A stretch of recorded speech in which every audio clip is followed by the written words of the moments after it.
Dude, hey, what's up? This was a stream I did maybe a month and a half ago. It has me talking about language learning, but more importantly, it about the whole traumatic, traumatic teenage, early adult memories that still haunt me to this day. It's a absolutely a treat of a video. Thought I'd actually preserve that in some way, and here it is, in its original glory. Well, not exactly original, because I did a fair bit of editing on this. I didn't have chat on screen, so that kind of really made me go and edit everything to make sense without chat on screen. So that really sucked. So this should be an actually decent self-contained video. It's not just gonna be a fucking VOD that makes no sense and you just kind of wish you watched it live. It should actually be something that you might actually like want to see again. I mean, I've been staring at it for so long doing this editing. I kind of want to. I hate editing, by the way. I like playing games. Anyways, I'm gonna have to turn you over to the guy who played this, the man who I was a month and a half ago, the man I am not now, the man who has a slightly worse accent in Japanese than myself, the man who's slightly less funny and less attractive, and I think he went and got water or something. He'll be back soon. Alright, I'm back. I just did water because actually I'm thinking, like right here, it's 1 a.m. I'll still probably go for a couple hours because I honestly need to get on the Japanese schedule so that I can try to, like, I don't know, there's just something kind of really funny and cute to me about being a dumb little foreigner trying to stream to Japanese folks. And I really need to get their prime time. And it's like really like if I want to actually stream during like evenings to that side, it's gonna be like 4 a.m. So, just real quick, I need to load a cheat to turn off encounters. And yeah. How do I do this? Okay, no experience. No, I don't want no experience. I want no encounters. Hey. Okay. Yeah, it's like jeez, dude. Yeah, I mean, I'm gonna be this weird guy who's just like, whenever the sun's up in the sky, I'm sleeping. Yeah. And this is the famous line, just the Ikuzo shiniri ore ni tsuzuke. It's just, hey man, follow me. Newcomer. Oh, and I should probably change my stream title actually to something not about reliving high school. Yeah, I mean, dude, I honestly, I know a lot of the language just from playing games. But actually, in terms of like the culture, dude, I'm lost. Cause it's just like little things. Cause it's like you have a lot of like these weird things where people say like, oh no, don't ever say like, suru. You gotta say shimasu or else it's rude. Like people just constantly tell you this weird shit about the language that like you're constantly confused. Cause it's like I don't even know if I'm being rude or not. And you're always worrying about these things, and then it's like, ultimately, no matter what you do, you're gonna be a dumb foreigner, but you just gotta kind of do your best. It's crap. Cause I mean, like, Jesus, dude, Christ, when I re-listen to my streams and I just listen to my fucking pronunciation and shit, it makes me cringe so hard. But it's like you gotta. I don't know. I'm. One day I will not be this horrible cringe fest of a Japanese English. Whatever the equivalent of English is for a Japanese, like Japanrish. I don't know what you call that. That is definitely me, but I hope it's like charming coming from a different language, but there's really no way you can know.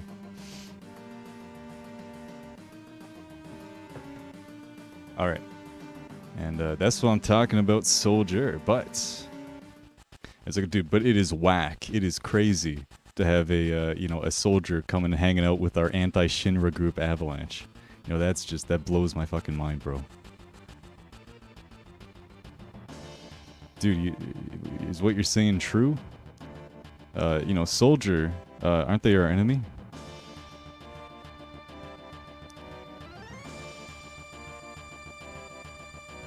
So why on earth do you think that this soldier would be helping out Avalanche?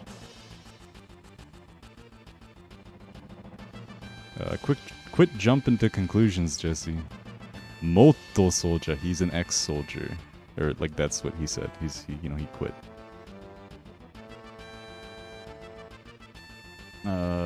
Right now he's already quit Shinra, and so I guess he's kind of our bud. He's our friend. Yeah, it's tricky. It's tricky. So you're riding that line between, being formal in terms of cultural norms and stuff, and also sounding like a fucking robot, right? Because it's like, I just try right now. I'm just trying to be like the dumb, quirky. Hey, look, I'm a dumb foreigner. I'm just gonna say a bunch of words haphazardly and hope that my mangled soup of a sentence makes sense. And then I hope that the fact that I'm trying, just the fact that I'm trying, should be more meaningful than the fact that it's like I use the specific formal verb conjugation or whatever, right? I think that, like, to some extent, the fact that you're trying to communicate just kind of, it speaks in things that aren't just words. I still haven't heard your name, what is it? Or tell me, or oshiete kure.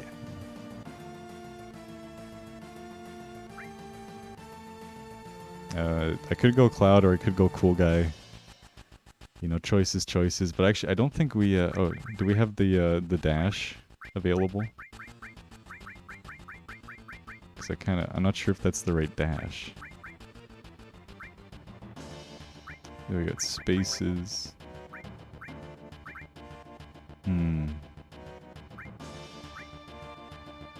Yeah, I'm gonna go with the Cool Guy. I'm gonna assume that's the right line. And where is the dude? Kudu. All right, and Guy. Kudu Gaida. Oh, Cool Guy. Well, my name is. And so he doesn't have any interest in your guys' names. Because once this job is done, we're through, man.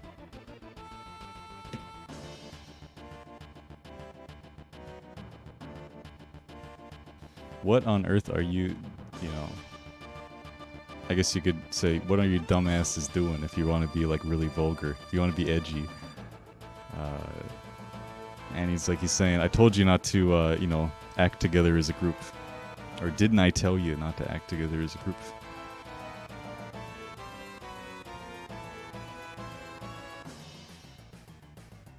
And so the target is number 1 Mako reactor. And we're gonna meet. The meeting point, the rendezvous point, is on the bridge in front of the reactor.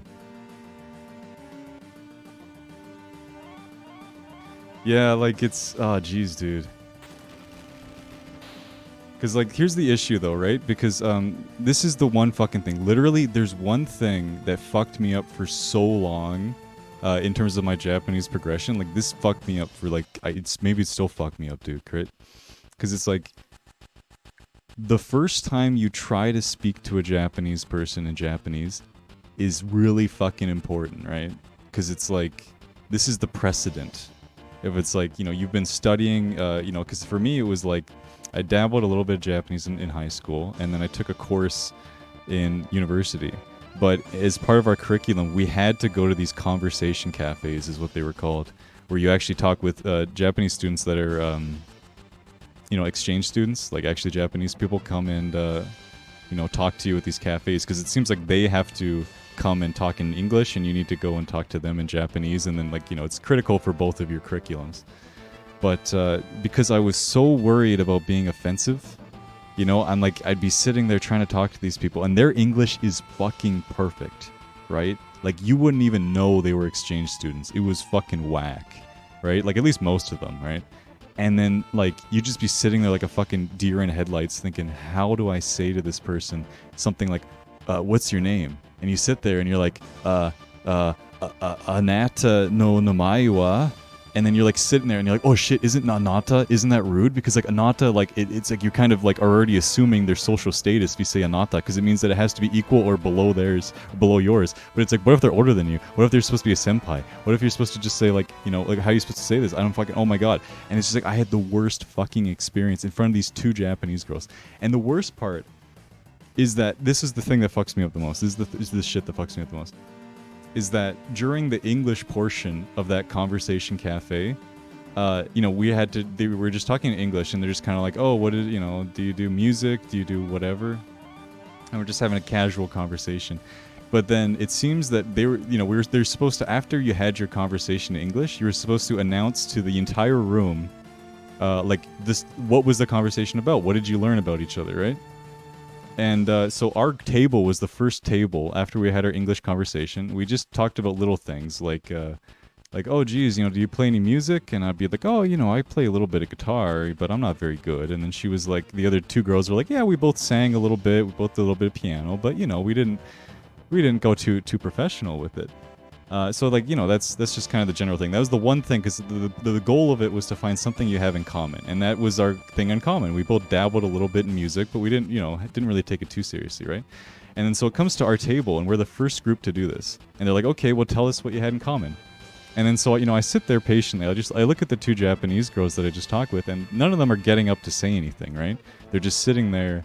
You know, kind of like looking at each other, like kind of deer in headlights, like, oh god, you know, they seem to be a little embarrassed, you know, to talk in front of the class. So then I stand up and I'm like, okay, don't worry, I can do this. And I just start talking. I'm like, oh, you know, like, you know, these are their names or whatever. And we just talked a little bit about music, and it's kind of funny, you know, like we were all like little failed musicians, you know what I mean? Like, and I don't know, it's cute or whatever, right? But then, like, the teacher looks at me, right? And it's just like, the Japanese students are supposed to be the ones who are talking right now. Right? And then I'm like, oh, fuck. Like, I'm embarrassed because of that. But then also it runs through my head that I just called them failed musicians. Right? And I meant it as like a joke, you know what I mean? Like, as in terms of like, oh, you know, we dabbled, we didn't really take it far. But it's just like, you know, I felt like I assumed too much by saying failed musicians. I feel like I kind of like shat on them, right? So both, number one, I talked when I shouldn't have talked, and I fucking said that they suck shit at music. And it's just like, and then after that fact, then when we started talking Japanese, I was just a fucking idiot saying, anata no namae wa, right? And that fucking memory haunted my fucking head for like years, dude. I don't know why. It's really not that big of a deal when you say it out loud, but it's like, shit. Just these little things, because it's just like, you know, it's like I worked so fucking hard to like learn this language, but just, when it came to the one opportunity to try it out, I fucked it up. I fucked it up so bad. In fact, it's still, you know, I'm still a little bit upset, right? But motherfucker, I persevered. I fucking persevered, and you know, we're gonna put in some more years, and we're gonna be fucking fluent, man. But until then, I'm more of a reader guy than a speaker guy, you know. Anyways, he's saying, ex-soldier, huh? Can't trust you. But that is my story. Thank you for the allowing my digression. I mean,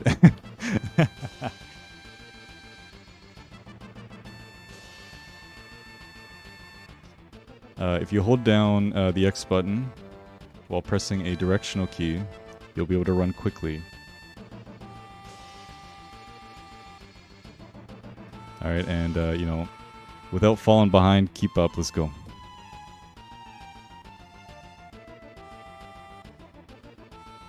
So, I mean, the moral of the story, ultimately, is, ganbatte, issho kenmei ganbatte. Do your best, and, good things will happen to you, probably, maybe.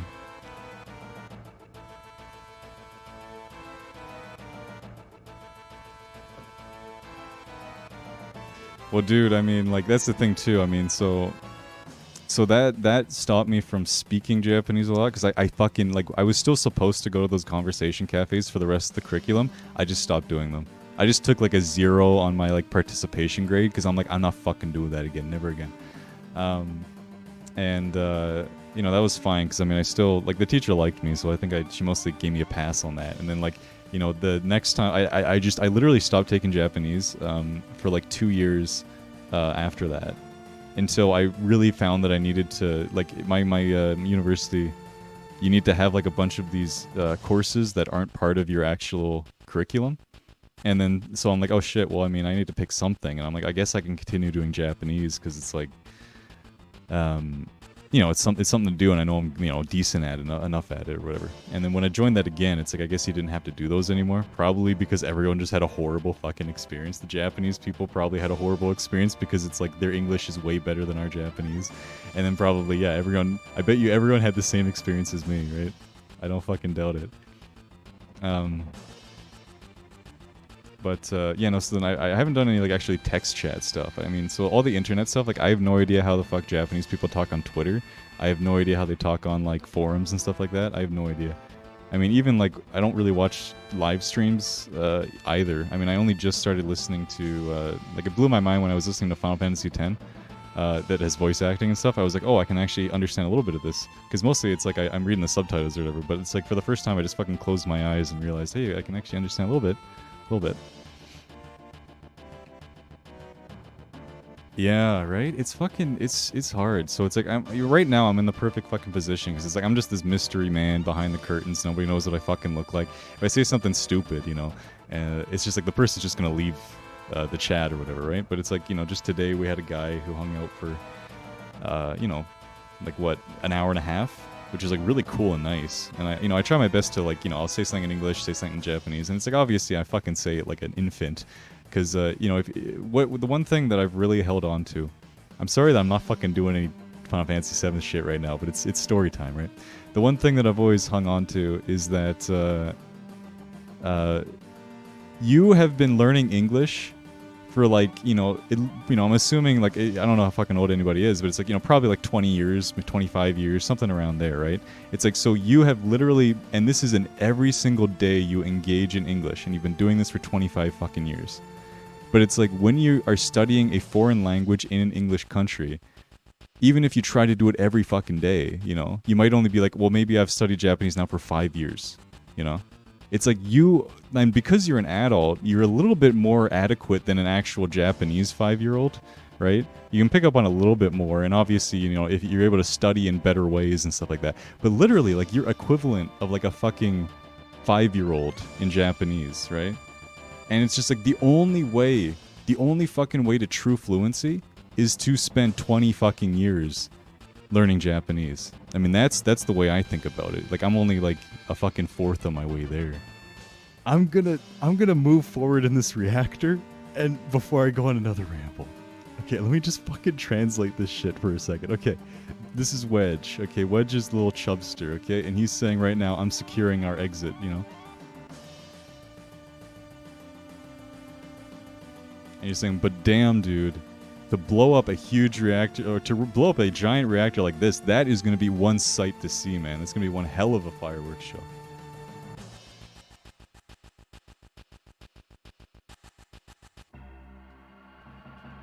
Oh, dude, fuck. Sorry, I have like my mouse on screen.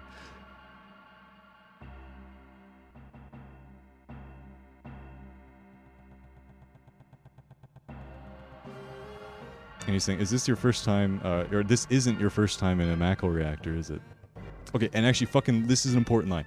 I'm not gonna fucking, you know, like, you know, just the point is, this is a fundamental line. This isn't your first time in a Mako reactor, is it? Okay?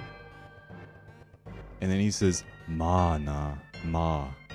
This, ma, does not necessarily mean yes, okay?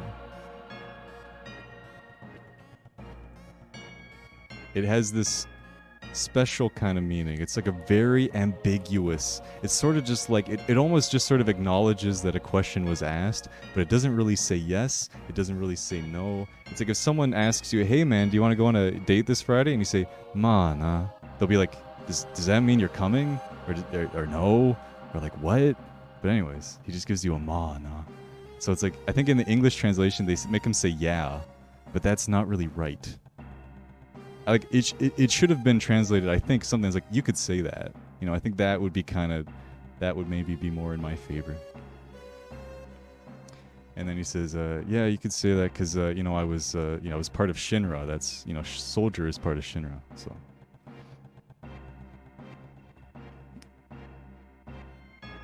All right, so this planet, he uses Holshi, which means like star, which is really a weird way of referring to the Earth. I don't really know why he calls it Holshi, but he calls so I guess they don't live on a planet in the world of Final Fantasy VII. They don't live on a planet; they live on a star, or just they happen to use that word to refer to their planet. Anyways, this star, this planet, is filled to the brim with Mako energy. People use that energy to live their daily lives. But nobody knows the true substance, the true fundamental, the core. They don't really understand what exactly Mako energy is. Do you happen to know what it is? And I give him the fucking shrug because Cloud is motherfucking cool. All right, so Mako is the blood that flows through this planet.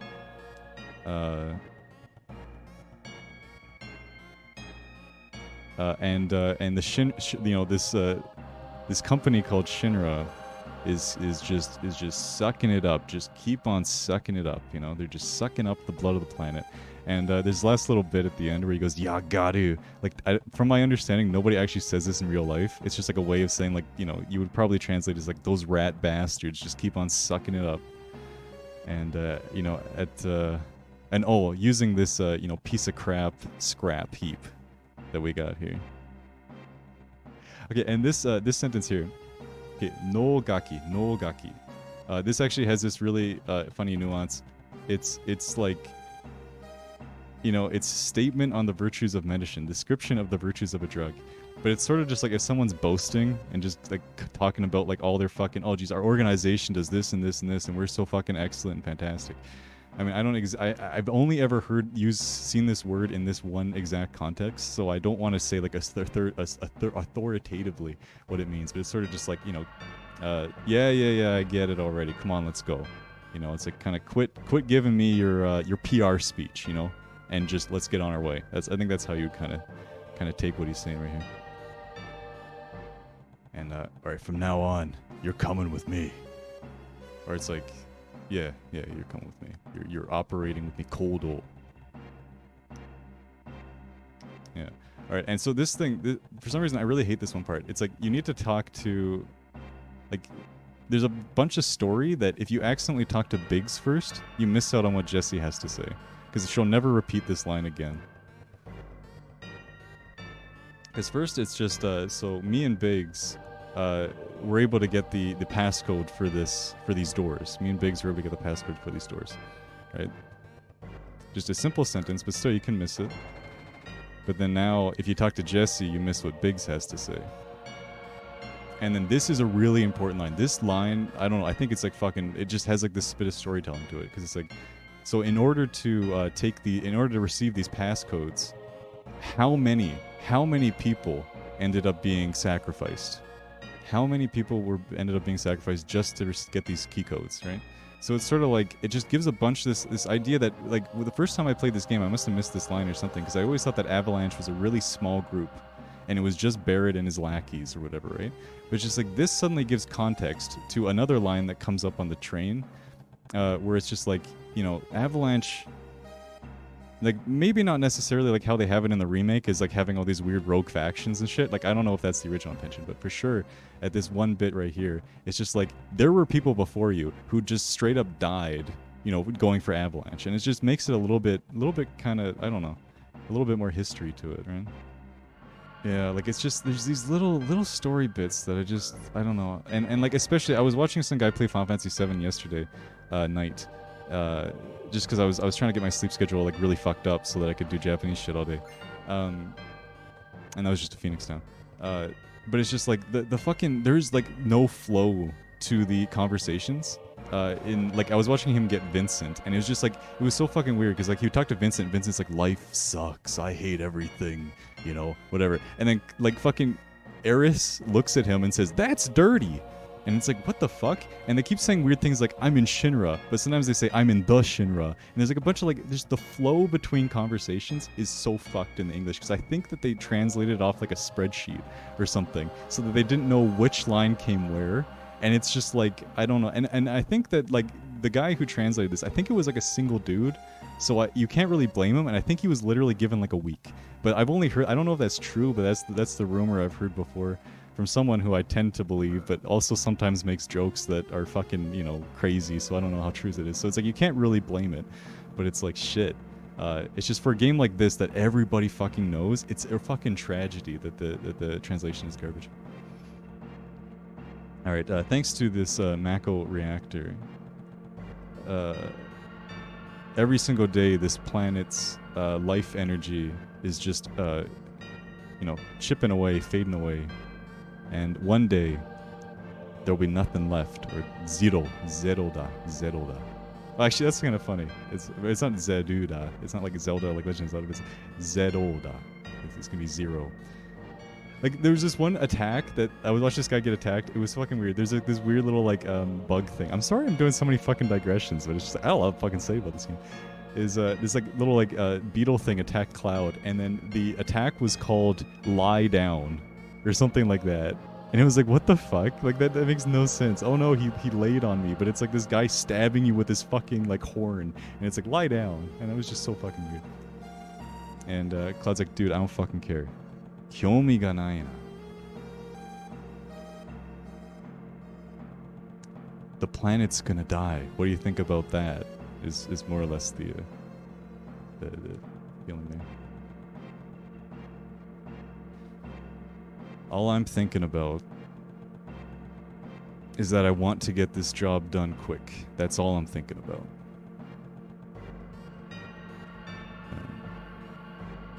And before the security guards or the guard robots, before security guards or guard robots come, I just want to get this job done quick.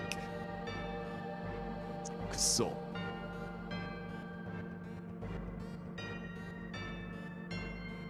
Oh yeah, and so yeah, I'm not sure if I mentioned this after Retro came in here, but I'm playing on with like a no encounters cheat code, just so that we can get a little bit more text quickly. Because I tried playing this game before on stream, and it was just like, something about the fact that you just get random fucking encounters every 2 seconds just kind of took away from the whole fact that I'm trying to be like, oh dude, look how cool I am, I fucking speak Japanese, ho ho ho, you know, if I'm just constantly fucking fighting enemies every 2 seconds.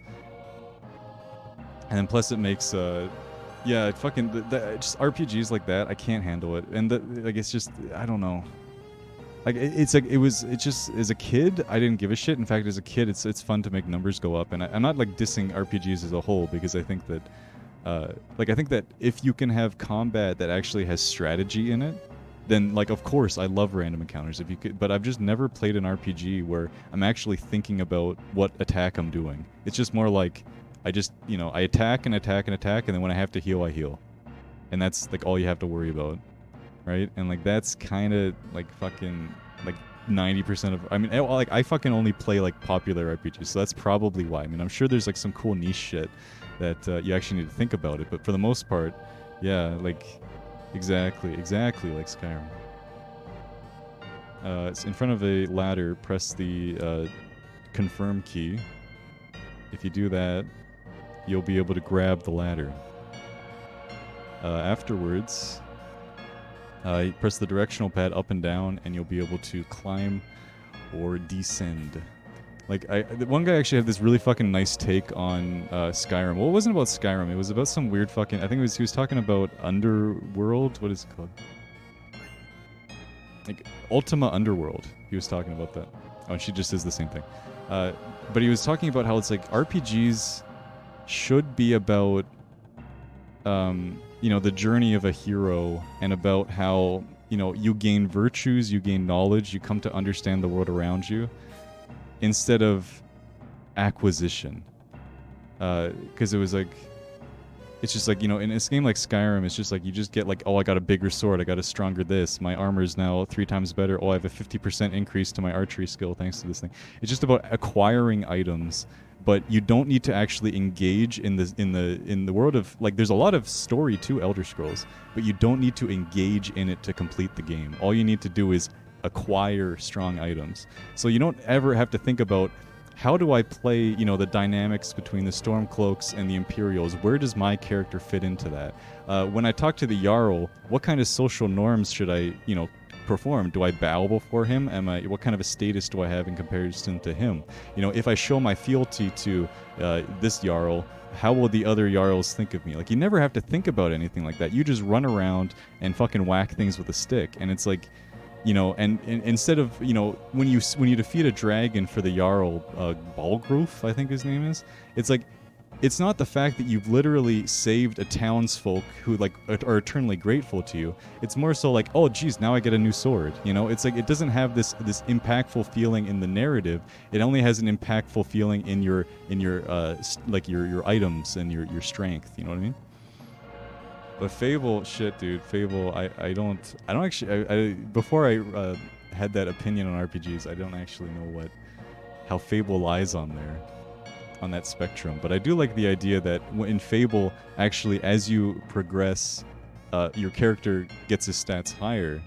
He happens to also have like a visual representation of his change. It's like, if you do evil things, you start to look evil and stuff like that. So it kind of seems to try to blend this idea that, you know, if you do evil things to get, you know, strong items, it's gonna, you know, negatively affect the way that people perceive you, because then people will be like, oh, you start looking like a demon, so now people kind of are fearful of you and stuff like that. So it's kind of, I don't know. I played a bit of Fable. My friend was a huge fan. All I remember is those weird white wolves that like attack you at night in this weird town that you have to save, and I know that we struggled a lot on that one. All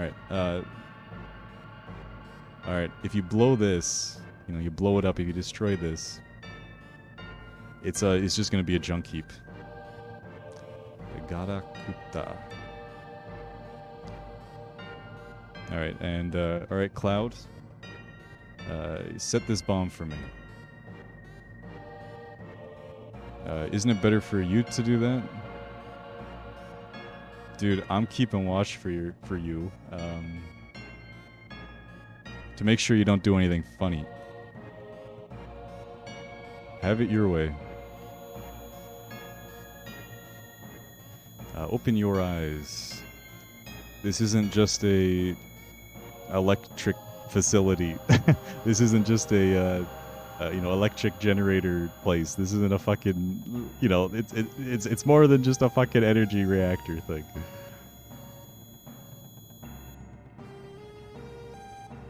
Well, actually, there's the one fucking thing that I thought was like the coolest thing about Fable. Oh, and he just he said like the end of a sentence, but he repeats it here. Dosta. What happened? Come on, do it quickly. Hi. Sorry. And like, I liked how it's like you could do the boasts or whatever, right? It's like, yeah, because I think you would actually, like, you can like increase your payout on quests by playing it like naked or something, or you could say, I'm not gonna take damage. You know, it's sort of like you gambled shit. I thought that was like really cool, because I think that like any game that encourages some sort of like a replayability in terms of like a challenge run, like, I think that's cool. Like, if this game actually had like, maybe if there's like an option you could tick that it would give you like no experience, and you could play through the entire game at like level 1 or something. Like, just shit like that would take no time to program. Like, I'm sure it would take forever to fucking... It would take no time to program, but it would take forever to actually see if it's doable and stuff like that, because people would have to play test it. So I guess that's why you wouldn't want to do that. And instead, you have to do it jankily with like cheat codes and shit. But it's like, that sort of replayability where you get to like dynamically increase your difficulty, you know, at your own discretion. I think that's super cool. All right, and you know, now the real deal's coming. You know, things are getting serious. I'm just gonna quickly switch my stream to actually say Final Fantasy VII, and see how that goes. Final, and hopefully not die while I'm doing that. Ooh, no, not the remake. Please just don't attack me. I'm trying to type here, dude. Trying to get maximum Twitch viewership. Don't kill me. Okay. Oh, and actually, here's a fucking cool little tip that I didn't fucking know for the longest time. Like, you know, what's gonna happen in a second is this motherfucker is gonna raise his tail, and then there's that famously mistranslated line where like, well, it's not really mistranslation. It's just kind of awkwardly worded, where it's like Barrett says, "Attack when its tail's up," and you'll be like, "Okay, I'm gonna attack," but then the next thing he says is, "and it will counterattack" or whatever, right? So she was supposed to be warning you in Japanese, but it might kind of prompt you to do the wrong thing. But what I learned is that depending on which characters are alive, you actually get a different message. So it's like if Cloud's dead, then you'll get like a different message because Barrett's just talking to himself. And if Barrett's the only one alive, you get a different message. I don't know. I thought that was fucking cool. Oh.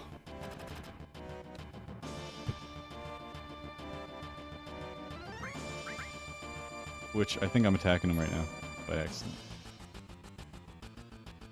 All right, because this line right here. So the first one is Barrett, be careful. This is Cloud talking. All right, so this is the line is like importantly, there's an if at the end of this sentence in Japanese. It's like, you know, so right now. So while his tail's up, if you attack, so you're gonna be like, oh, this is not a complete sentence. So you're gonna wait until to see what he says afterwards, right? But just because the other one was worded like attack when its tail's up. I mean, that is I'm attacking him twice. I'm being an idiot. But I just think that's kind of a cute thing. Shit, I mean, that's the thing. Oh, dude, am I lagging? Holy shit, dude. Holy shit, hold up. I gotta make this not be horrible. The music needs to be beautiful. Oh, why is this actually... Oh, God. I think the game, something bad happened here. Something very bad happened here. If you attack when its tail's up, the game will freeze. Like, I think it's the same general sort of a... Yeah, something's happening. I'm assuming my CD, like, it's like the CD's loading right now. And it's going too slow. Oh no. I swear I played this on stream before and nothing like this happened. Oh, this is bad.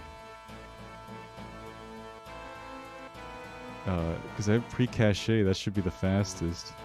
Oh, there we go. Okay, my CD load speed was on 2 times, and you don't want to fucking have that on 2 times. Okay. Alright, we're good now. We're good. Yeah, because, like, that's scary shit, man. I mean, here's the thing. Like, as a kid, I fucking valued all of my save files, you know? Like, I couldn't fucking handle it if, you know, it's like, oh no, you deleted my 100-hour save that I haven't touched in fucking 3 months. Oh no, I'm so sad. Like, I remember fucking crying. Like, this was when I was in elementary school. I used to play fucking Toy Story 3 on the PC. When I didn't actually understand that when you played a game on a different computer, the save file doesn't transfer. So my dad had 2 computers, and you know, I was playing Toy Story on one of them, and this is in elementary school. And then when I tried to play it on the other game, and I'm like, my save file isn't there. I literally went to school crying, and I went to the teacher, and she's like, what's wrong? And I'm like, you know, I was trying to explain to her like fucking computers and shit. And at that point, I mean, like, not a lot of teachers understood that shit. And then so she's pretty much just like, well, then just don't play the game again if it makes you sad. I'm like, you know, I was fucking freaking out, and like the relief I had, the fucking relief I had when I realized that I was wrong. And this is all right. You know, let's get out of here.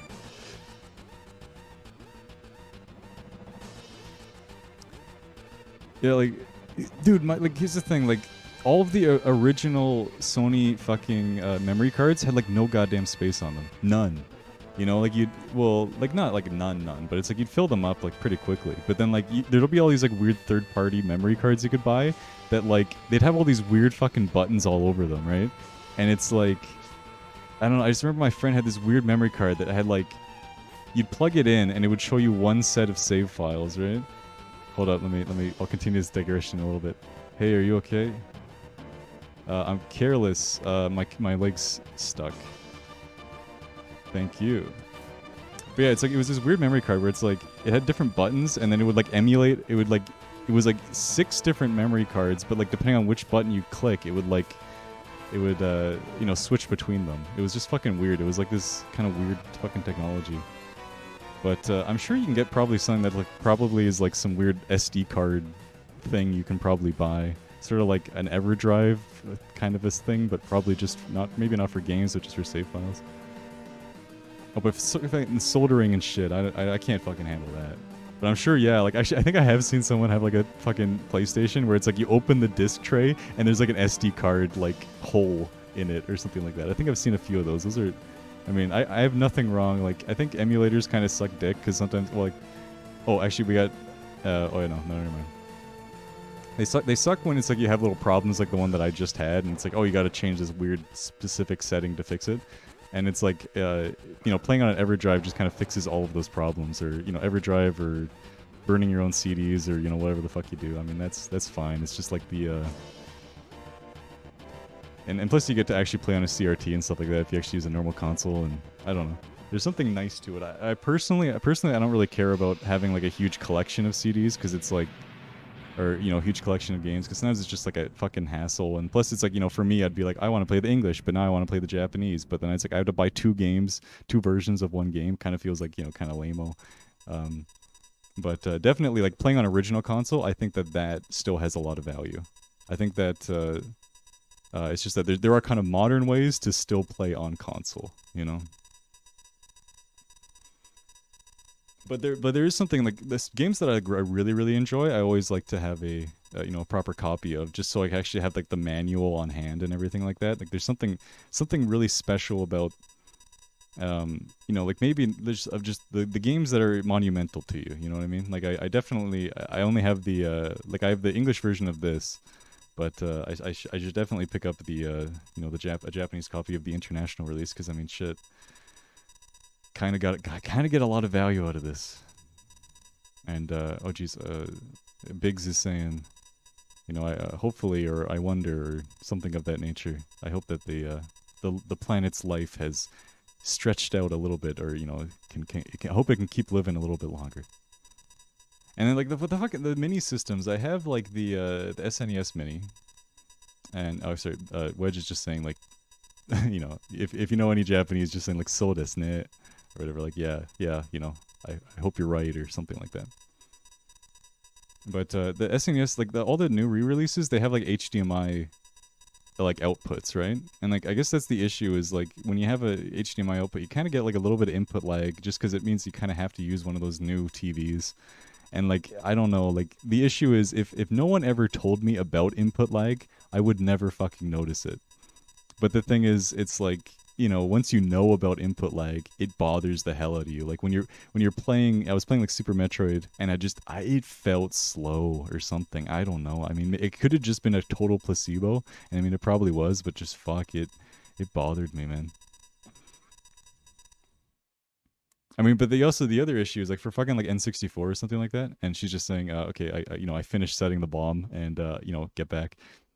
But the original like N64 controller, like I think a lot of people have issues with the fucking like the little the analog stick. Like I think it grinds down or something like that. I personally haven't had that happen to me because I don't fucking play Mario Party or whatever. But it's like shit. I mean, it's just like I hate the fact that it's like once my N64 controllers die, there's one less of those in the world that will never be remade. You know, and like people will make alternatives. You know, and I'm sure that some people like make like I think like steel sticks. That comes to mind. There's like a company that makes literal like steel replacements for the analog stick, which is like fucking cool. But it's like you can never buy those. I've literally been watching that site for like 2 years, and I've never been able to buy those. But it's like in terms of like, you know, quality controller reproductions just don't like exist. Anyways, I think this is Hikiageru. Fuck, what is that like? Let's jump out of here. Let's get the fuck out. Yeah, let's withdraw. Let's retire. Let's get out. You know, it's I don't know the actual like. It's a cool like kind of military sounding kind of a thing. Okay, rendezvous point is station sector 8 train station, I guess. Kakujin Tandoku Kodo. All right, and board the train by yourselves, like fucking split up, and you know, rendezvous at a section 8 station, and board the fucking train, dude. That middle kanji, All right, I'm not sure which middle one. We'll just go through all of them because they're fairly chill. So kakujin is so kaku is just like it always means each. Um, I fucking swear it means here it means each every, and then jin is just like yourself. So each person, when you put it as each person, and then for some reason like you have this one kanji which is tan. You see it in things like fucking kantan, which is like simple, easy, right? It's in there. But tandoku means by yourself as well. And right now he's just saying if we're gonna be talking about if you want to talk about money right now, it can wait until we're safe back at the hideout, Ajito hideout. Because it's like I always hear horror stories about people getting like Chinese letters and stuff. Because I mean that's the thing too is like Japanese shares a lot of symbols with Chinese because I think they just stole their system more or less. Like not stole, like I mean it's just like you inherit it. But they changed they simplified certain Chinese stuff, but there's still like a lot of overlap. And sorry, just a quick error. So what happened? You can say it's better that you just fucking run, or you can say, "Hey, don't sweat it." Actually, flowers are they're pretty rare, huh? Or you can say, actually, never mind. We're gonna fucking flowers. That's a rare sight. And she's like, "Oh, hey, so you're interested in this, huh? How about one gil? What do you think?" And obviously, we're gonna say, "Fuck yeah." And she's like, "All right, arigato. Thank you very much. Hi, here you go." And then she pieces out, man. But yeah, fucking, here's the thing about creative things. I'm the kind of guy where it's like, if you just give me the option to like, make a character in an RPG, it fucking, I am the deer in headlights, straight up. I can't handle it. I freak out. I'm just like, once I have possibilities, when I have too many options, especially when it's just like, something creative, like creating how your character looks. Oh, I heard something happened or something crazy happened. But she doesn't really know what. Something crazy happened, or people are saying that something happened, but I don't really know what.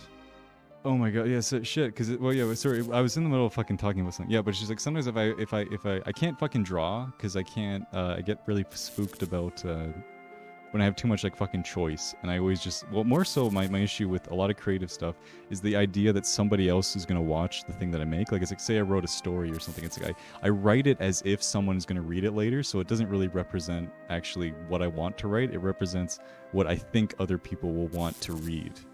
So that kind of a thing stops me from being creative in that sense. But also just like something as simple as making a character in RPG, like suddenly when you give me the option to like choose a representation of my avatar, I don't know, something about it just kind of freaks me out always, so I always just go with the default option. If I'm playing Skyrim, I'm just a Nord, default, preset number one. Like I can't fucking handle that shit. And it's like, even if I'm like, oh, I want to be like an Argonian, I'm kind of like, but he's not the default, It's like fucking, for some reason, here's the thing too, is if I play an RPG in English, like say I was playing Final Fantasy VII in English, I would pick Cloud's name as Cloud. I would never change his name from Cloud. But for some reason, when I'm playing it in Japanese, I think it's funny to name him Cool Guy.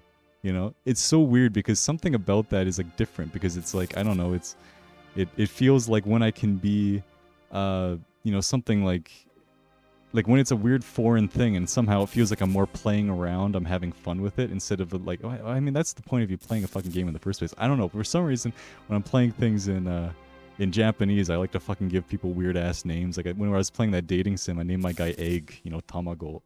And I'm fine with that. But for some reason, when it's otherwise, I fucking freak out. Anyways, something's written on the wall. Let's see. Don't get fooled by Shinra. Mako energy is not eternal. Mako is the planet's energy. It's the life of the planet, and one day the end is coming.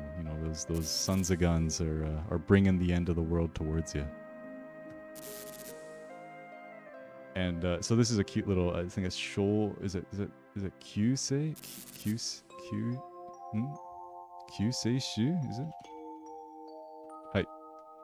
And it's like the, the Messiah, the saviors of the planet Avalanche. They think themselves like fucking saviors, dude. They're like, I'm assuming, I mean, I don't know how Japanese people speak about the Bible or something like that, but I feel like there's certain characters you might call Messiah in the Bible. And the fact that they go so far as to call themselves that is a little bit crazy. And this mendokusai just means like, dude, this is a fucking chore. I'm not handling this shit. It's too tiring, so I'm running away. That's as far as you go. Sorry, but I don't have time to be hanging out with you guys. Quit that drabble. Get him.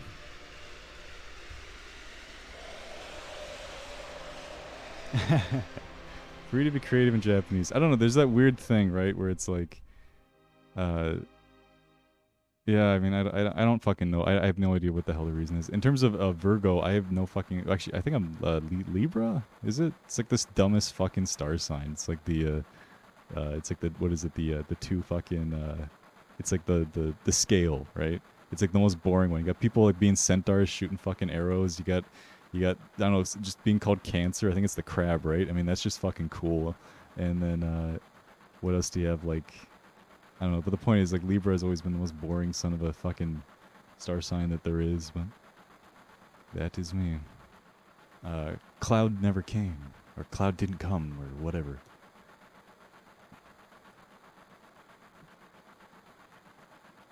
And, yeah, this sort of, like, fucking shit when I was, like, learning Japanese, because it has, like, the potential forms. It's a lot of bullshit, but the point is, like, yeah, maybe he's dead is more or less the sense of the word here.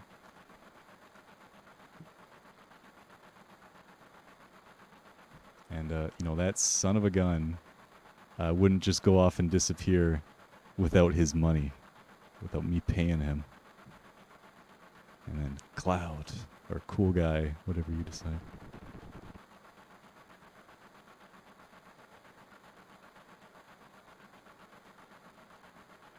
More high-strung. Oh, actually, so hold up. Here's a fucking really important line for Barrett. If you think Barrett cares, this is a fucking important fucking line coming up. And then he's just kind of saying, oh, Cloud, sort of reminiscing, thinking about him.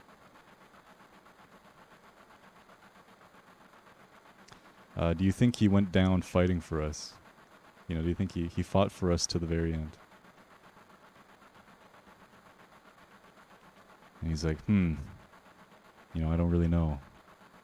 It's sort of like a maybe. Sort of like a... But he says it... This is a fucking thing with Barrett. He always says things like fucking slangy, right? It's not like shiranai. He goes, shirane. Shiraneo. Not shiranai. Like, I don't know, maybe. And then this is the line that I thought was a lot more impactful. I don't know what the English equivalent is, but... And this is, oh man, if only you people, or if only you guys were a little bit more reliable, right? If only you guys are a little bit more reliable. So I think this is referencing the line in your actor the first time you come in. The fact that it's like a bunch of people of Avalanche have just fucking died left and right, to get those security codes and stuff like that. And then it's just like, but he fucking cares, right? I mean, this isn't like a, you sons of bitches need to get your fucking shit together. This is more like a, damn it. I just wished you guys were more reliable. Like, fucking you guys, like, he doesn't like making people fucking die. Like, even though he hates Cloud, and he just made that joke about, like, that motherfucker would die without getting his money. I mean, there's, like, a little bit of, like, he's kind of, a little bit more remorseful. I think that there's a little tiny Grinch heart inside of him that's thinking about the fact that, yeah, he was fucking talking shit about this one guy the whole time, but it's like, I mean, they succeeded in the mission. There's a bit of a chemistry going on, and the fact that he more or less left somebody to die, they split up, and all of them made it except for Cloud. There is some sort of sacrifice going on here, and it's just like, I don't know. I just like that line quite a bit. Yeah, right. Because I mean, it's sort of like exploitative, right? Because actually, I think a lot of these people live in the slums at the very bottom of the city, right? And it's just like he scoops them up with these grandiose statements saying, oh, we got to save the planet, kids. Let's go on these crazy missions. We're the saviors of the planet. And it's all these fucking broke-ass kids that have no fucking meaning in life. And then he brings them up here just to blow shit up, and they just die left and right. And that's just kind of like, that's it. Oh, and he's saying, I shouldn't have even employed that son of a gun. Shouldn't have even brought him along. And by the way, what about our pay? Which is a great fucking segue. Hey, this fucking guy's dead, but hey, about our money. Nandemonai. Never mind. Yeah, the remake. Here's the fucking thing.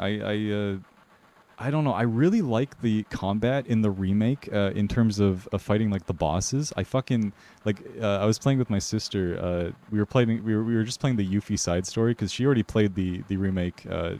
But I haven't. But just for the sake of us doing something new together, we were playing the Yuffie side mission thing that they got going on in the new music or in the PC version.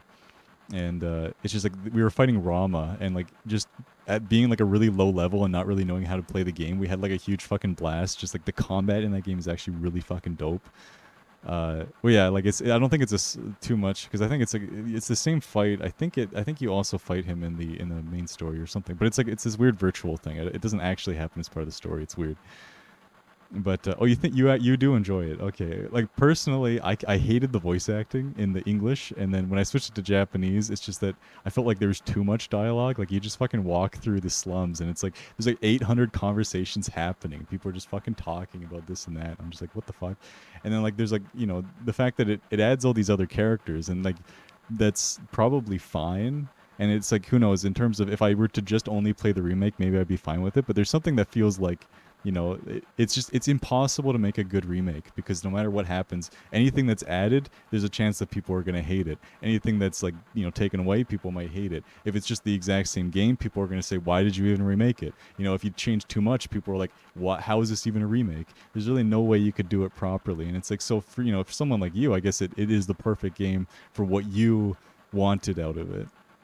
And I guess that's the thing. Ultimately, I didn't even really want to remake. I mean, I like this stupid fucking. Everyone looks like a goddamn Play-Doh, kind of weird thing. I think if you view the original as like this weird multimedia kind of a thing, where it's like you have these weird chibi models, but then you also have like those cool cutscene models, and then like they're like like they're what do you call it? Concept art and everything all looks a little bit different. It's just I don't know. There's some like it kind of feels like it switches art styles a lot, and then also it feels like the story switches styles a lot because sometimes you have like these comedy sections, these horror sections. Well, not really horror sections, but sort of like deep emotional sections, and it just kind of like it feels like everything feels like it just kind of switches tone, it switches art style, it switches like a whole everything just constantly frequently. It just kind of feels like this kind of slammed together game of just all these sorts of different ideas, and sort of it feels like a hodgepodge sort of a thing. I don't know. I just kind of like it like that. It's like this weird. I don't even know how the game was made because it just feels like there's so many systems kind of intertwined and so many plot threads intertwined. And I just kind of like this kind of weird loosey-goosey feeling. Like even though this is a fucking probably multi-million-dollar game, it gets the feeling like it feels to me subjectively like it's some weird kind of passion project. Even though that's not the case, it just kind of gives off that feeling to me. Oh geez, your geez, I didn't know. Like, I'm not sure if they really like did they actually say they were gonna remake it in the year 2000? Because like holy shit, that would have been pretty preemptive, man. Because actually, I think that someone was. I remember I was hearing this anecdote of a story. I don't know if it's true, but apparently when they were handing out in Japan, there was a launch event for Final Fantasy XII, and like everyone lined up, all the Japanese people lined up in line, and they actually got to meet the the producer of Final Fantasy XII, and apparently, the very first guy in line, the first guy to ever buy a copy of Final Fantasy XII, he got to shake the hands of like the producer or whatever. And apparently, the first thing he asked was, "Are you gonna remake Final Fantasy VII for the PlayStation 2?" And that so like I mean. Like I don't know if that's fucking true because obviously there's like translation stuff going on, so I don't know how true that is. But it's like, yeah, people have been wanting that for a while. Like probably as soon as Final Fantasy X dropped, and it's like, holy shit, we got voice acting and stuff. Like, dude, I want that.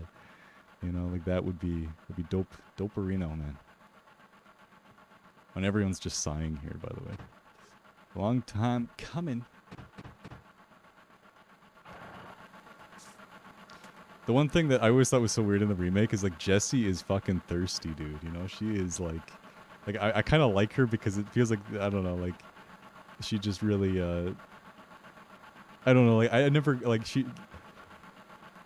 she's a I don't know, she feels cute in this one, and she feels like kind of like a shy girl, you know. But it's like in the remake, she is like she's not, and he's just saying, oh geez, I guess I'm late, you know, you know whatever. Yakusoku no Jikan, our promised time. It looks like I was late.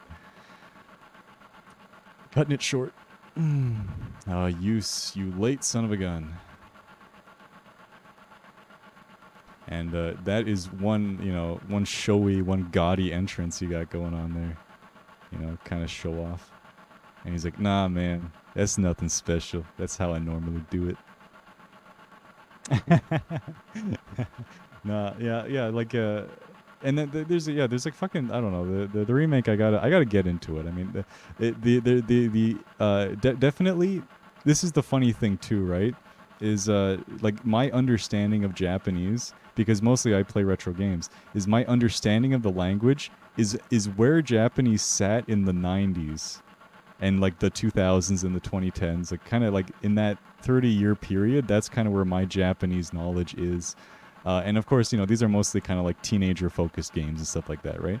But definitely the vocabulary that's used in the remake is so much more like it's very modern. Like they have lots of slang that's coming out of it, and then also there's just like some words that I guess are kind of, you know, some certain words become more popular as, you know, a language evolves, right? So it's like, you know, over like this 30-year period, you know, certain new words become more common and stuff. But I remember when I was playing the remake, that's just like there was fucking I was kind of like, I don't know what the fuck they're talking about here. I don't know what the fuck they're talking about here. I was just constantly getting lost.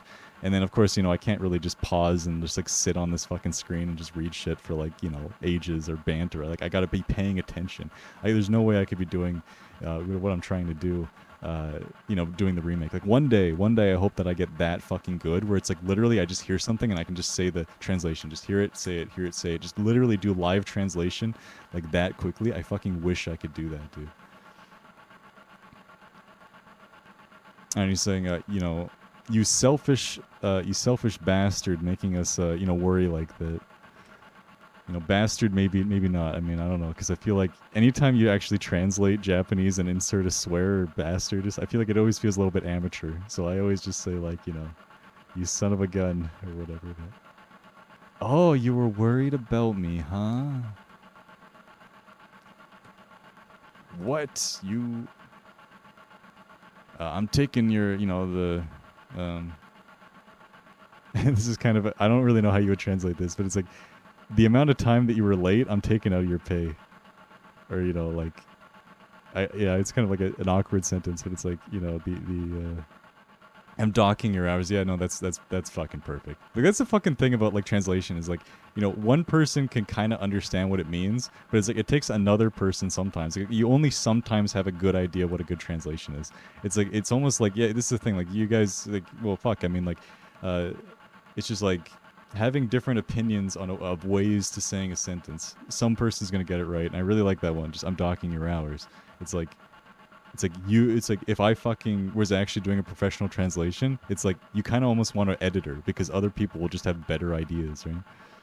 Oh shit. Yeah, see my pop culture. That's the other thing too about translations. There's like fucking pop culture reference after pop culture reference in this game that I'm probably just overlooking.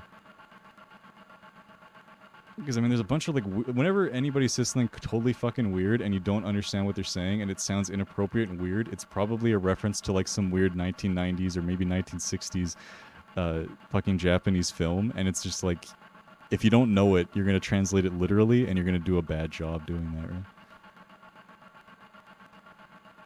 right?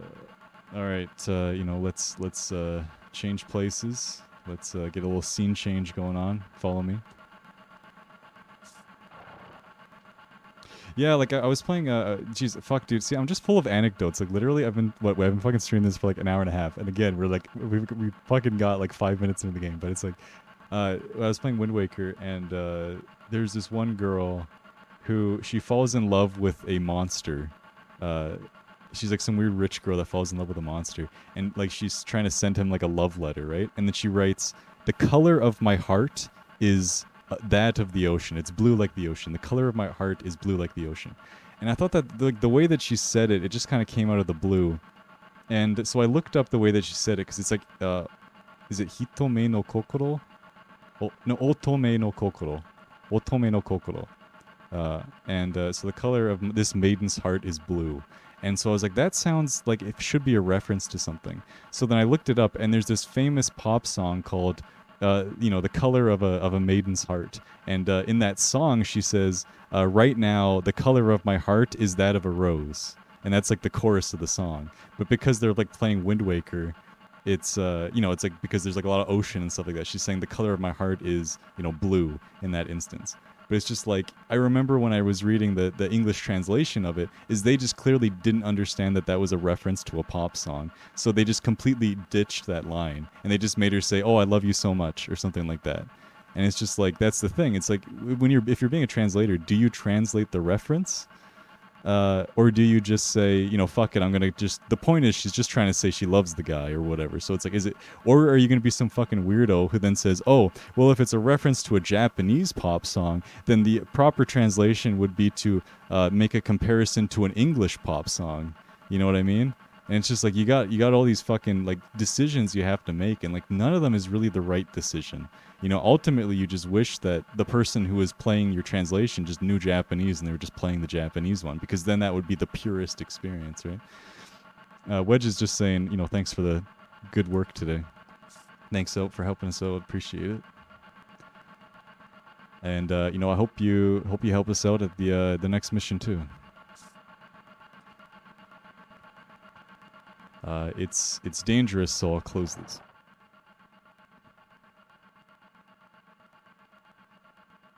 Cool guy, your face is pitch black. Hi, deki agari. I think that's just I finished. Yeah, or like all good. Yeah, I cleaned it obviously. So it's like, yeah, all right, looking sharp. Completion, finish. Hi, deki agari.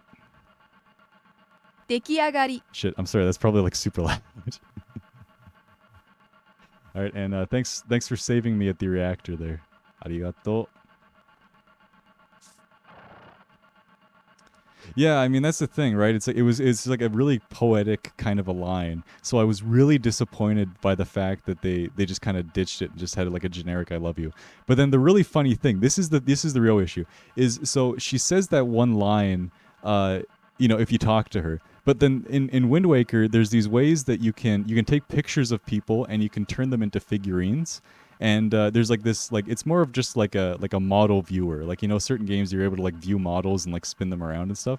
And in Wind Waker, there's like an equivalent of that where you take pictures of people and then you turn them into these figurines. But the thing is, there's also a description for these figurines. And it was weird because they translated like that same sort of a line about my heart is like the ocean, right? In the description for the statue, they translated it as like, oh, my heart is like the sea. But for some reason, so they kept that reference on the statue, but when she actually says it during the storyline, they axed that version. So then it's weird because it's like, when you read the trophy, it's like, why does it have that line about her heart being like the ocean? That's weird. Like, is that just like, why is that in the description? But if you played the original Japanese, you know that it's because she says that earlier in the game. So now, then it's just like, it's just referencing that one line. But it's just like, it is fucking so many issues, dude. Oh god. Oh god. Something's happening. Someone's talking about Discord. I don't have a Discord. I don't know what being a fan means. I'm not gonna pay for your OnlyFans. I'm not gonna do it. I'm fucking broke. But I sure love them video games. Yeah, I mean, like in that case, it's not a big deal. It's not a big fucking deal. Like, yeah, but there's generally the translation for fucking Wind Waker is kind of garbage. Like, it's not garbage. It's actually it's mostly good. It's just when I was actually referencing comparing it to the English, there's certain times that they would make like little mistakes where they'd like fuck up the actor in a verb. Like I remember, Digression City. But there's this one time where like your guy gets thrown out of this fucking castle by this giant bird, and then later on you revisit the same castle. And then this one girl makes this reference to saying, you know, hey, if we hadn't distracted that bird for you this time, you'd be getting your ass thrown out of the castle again, right? But for some reason in the English, they mistranslate it as something weird like, oh, I was just thinking about shooting myself into this castle to find you. Like, it's just like some weird thing where it's like, it's supposed to be Link is getting thrown out of the castle, is the point of her sentence. But in the English, they translate it as, I was about to shoot myself into this castle. And it's like, that's just wrong. Like that, like it's supposed to be referencing, like, it's little things like that are in the story, and it gets me, man. It gets me. And it's just like, you know, if you see one mistake in a translation, it's like you almost want to say the entire thing's garbage. Oh, and sorry, I fucking wasn't paying attention, but I think this is just like, this is the last train, and we're going to be arriving. Let's see. All right, and then here's the fucking, you know, just apparently, you know, trains in Japan, they have like these overhead speakers that people just mumble in like all the time. They'd be like, but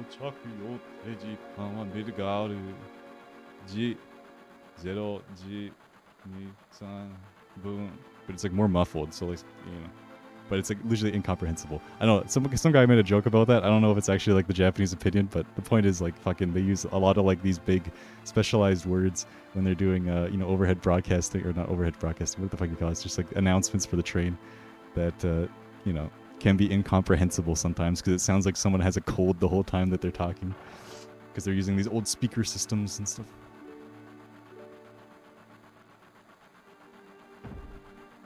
Oh, dude, holy shit, I just got like super tired. I think my fucking caffeine just kicked off.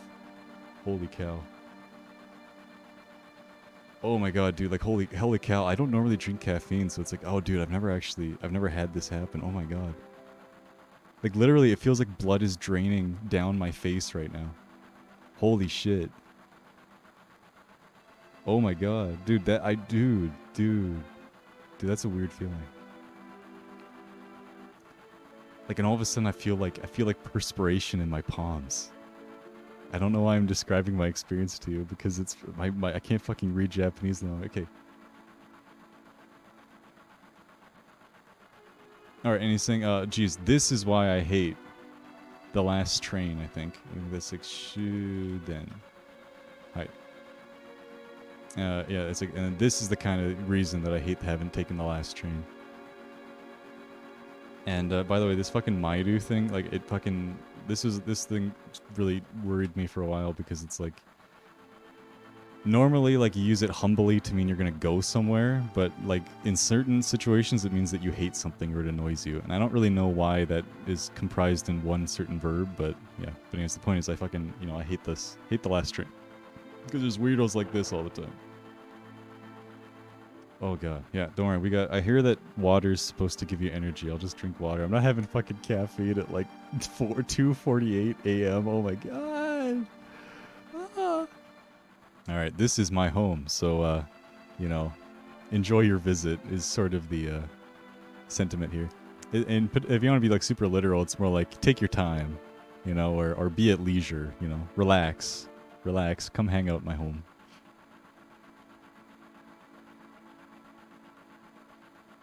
Yeah. Like, I'm normally a tea guy. It's just my, yeah, like, we got this fucking Keurig coffee maker.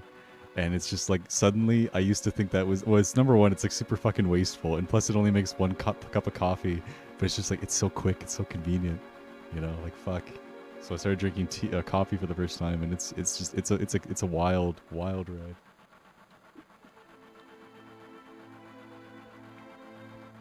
Oh. Sit a while, take your shoes off, kick back.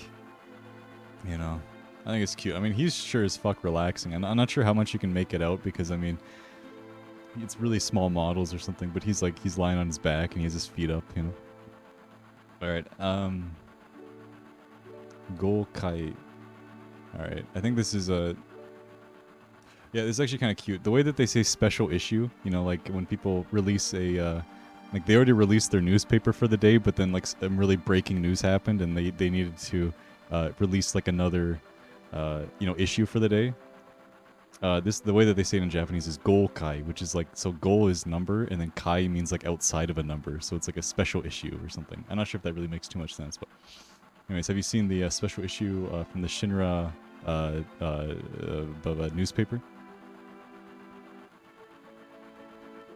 And they got Ichiban Makoto Bakuhatsu no Tero desu to. Tero desu to. Yeah, so the terrorist, I'm not sure if this is supposed to be plural or, it's probably plural. The terrorists who destroyed number 1 Mako reactor are seem to be hidden in the slums. However, it's sort of like, but like Jesus, dude, like blowing up a reactor like that, who the hell would think of that? The leader, at the end of the day, that leader must be, one bright kind of a guy, one smart son of a gun. What on earth do you think he's gonna do next? So sorry, just to fucking make that actually like a complete translation. Hey, have you seen the special issue of the the newspaper? It seems that the terrorists are hanging out in the slums. That's where they have their hideout.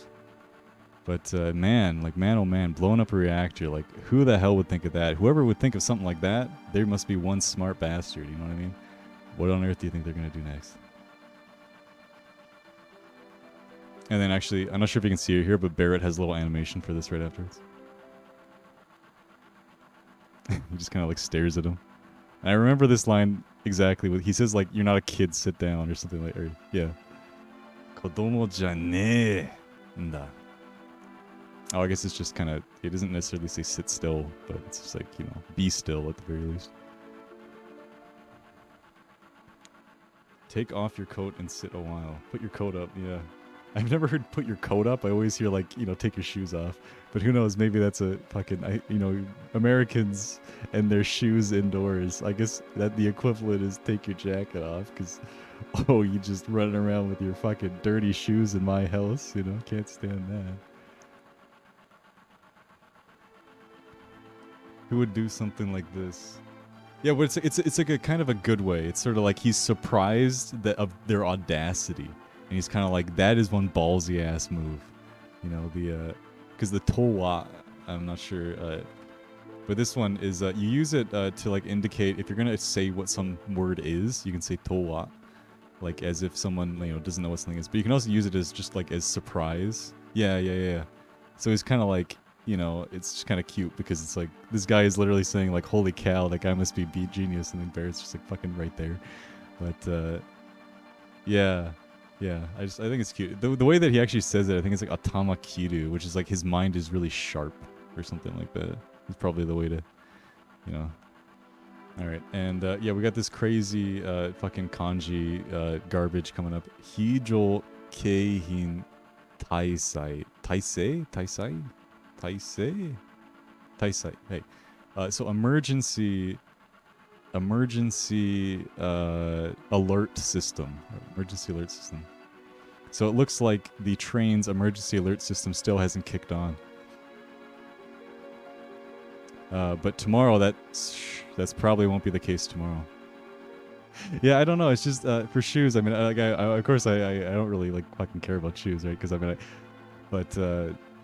yeah, no, I mean, I've never met a single person like it's like you only ever have people say like, hey, dude, it's fine, just leave your shoes on or whatever. Like if you're like touring like an apartment for the first time, it's usually just people are just like, dude, it doesn't fucking matter. I mean, just keep your shoes on. But I've never heard anybody like explicitly request somebody else to take their shoes off. It's sort of just like the social norm is always to, just take them off at the door.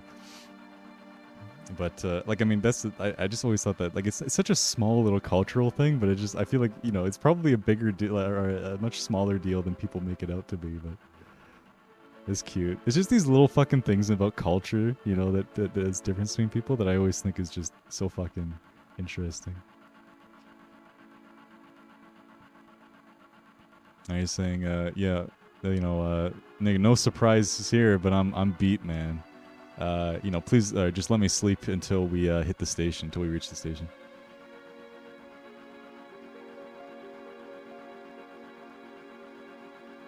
So one day, even I will earn my name through Avalanche. One day I will, gain fame through Avalanche. I'll be somebody through Avalanche. And I think he asks a question too. Do you think a bright future is waiting for me? There's this little thing he says, like, you know, even me. Like, do you think that a bright future is waiting even for someone like me? You know, because he has low self-esteem, man.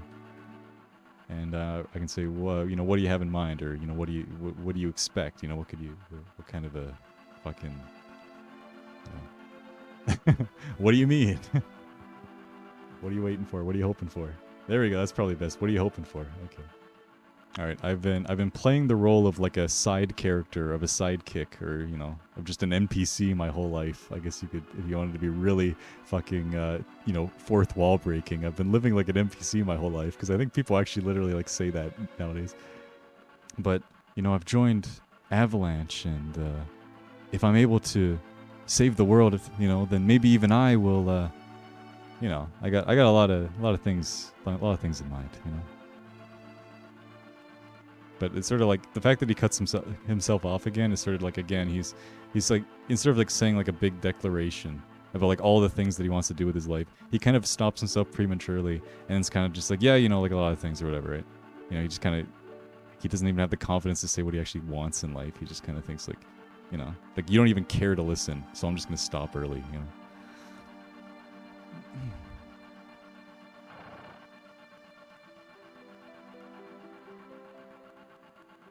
Oh, dude. Fuck, I did this stupid joke with my sister about the live, laugh, love thing. It's like, I'd always ask her, like, hey, have you lived today? She'd be like, yeah. And I'm like, okay, have you laughed today? And, you know, it's fucking stupid. I thought it was...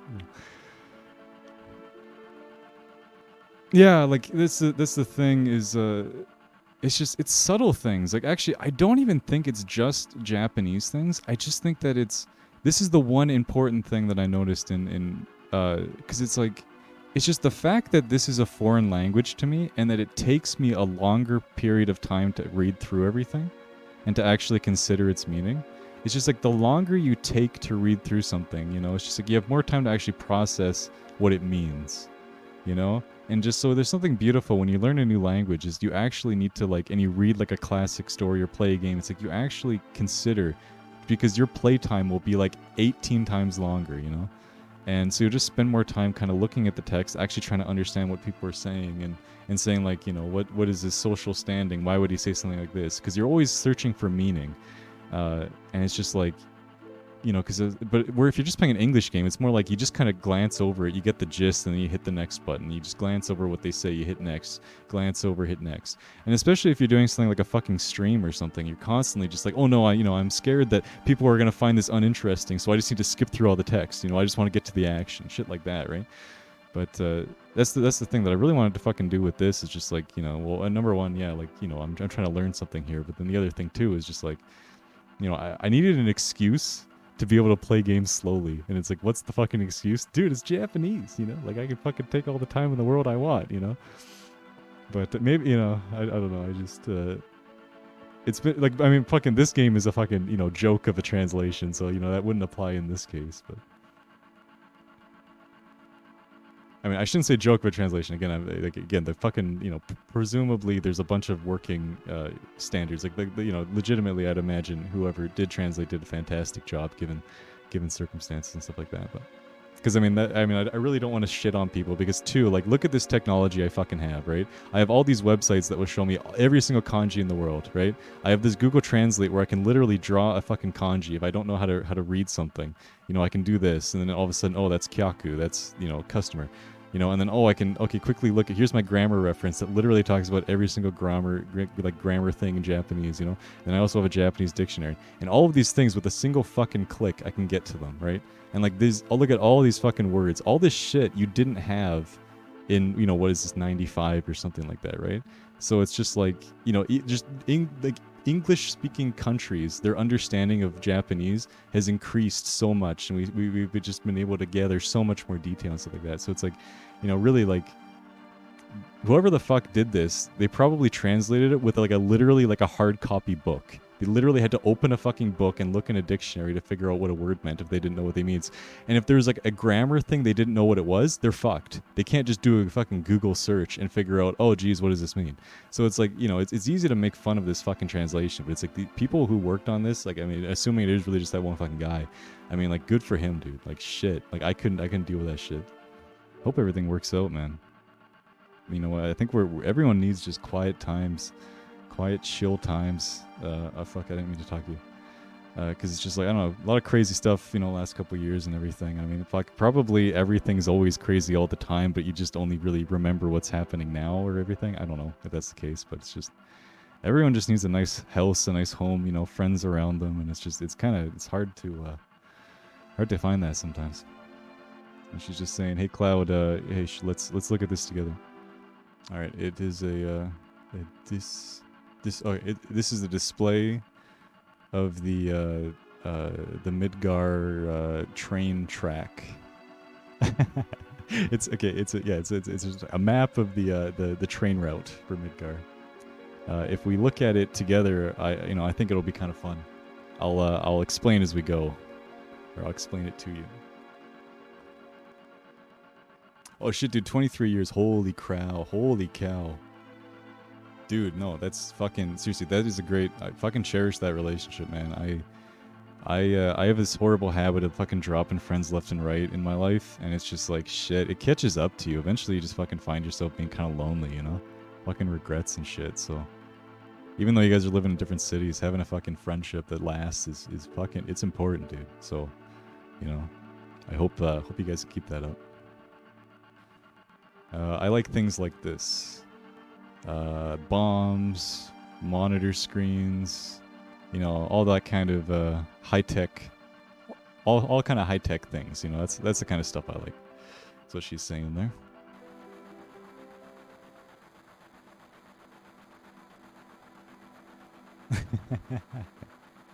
Oh, fun fact about this scene, these models that you see here, in this screen here, these are the only time you see these specific models in the entire game, and they're actually modeled like, you know, kind of really high polygon count from head to chest, I think. But unfortunately, for whatever reason, you only ever get to see the back of their heads here. So it seemed like, you know, maybe they were kind of experimenting with having these sort of like, you know, high poly models, maybe for the close-ups or something. But I guess they just kind of dropped it. It'll be fun. Let's look at the map together. Yeah, no, Jessie's cool. I don't know, I like her. And actually, another fun fact about this scene, Jessie actually it got cut from the final game. It's still in the game files, but they just cut it out. But she actually used to explain her backstory sometime in development here, and there's something to do with the fact that I think there was some sort of bombing that happened to her in her childhood, or like train tracks got bombed. I don't know. She has a backstory here that they just ended up cutting, and some people have theorized it's because there was this very famous case in Japan. Well, I mean, I say very famous, even though the fucking West world doesn't know about it, and I didn't know about it until I was, I was reading about Final Fantasy VII. But there was some sort of like weird cult in Japan that eventually culminated in them releasing some sort of poisonous gas in their train systems in Japan, and killing like a fair number of people. They just had a couple of guys carrying like these weird fucking gas capsules, and like actually I think they like soaked newspaper with like this toxic poison and like shoved it under seats and stuff. So anybody who went in the trains ended up getting sick, and some people ended up dying. And apparently, you know, some people theorize that the reason that they cut Jessie's backstory is because, you know, it involves some sort of like terrorism in trains. So, you know, I'm not sure if there's any truth to that or anything like that, but that's what some, you know, again, that's the word on the street. Again, I feel like I have so much like random knowledge, and I'm just like, is it true? I don't fucking know, right? But I'd like to share gossip, you know, spread misinformation. That is my favorite cup of tea, you know. All right, this is a frame model. This is a panoramic, you know, 3D bird's eye kind of view of the Mako city known as Midgard.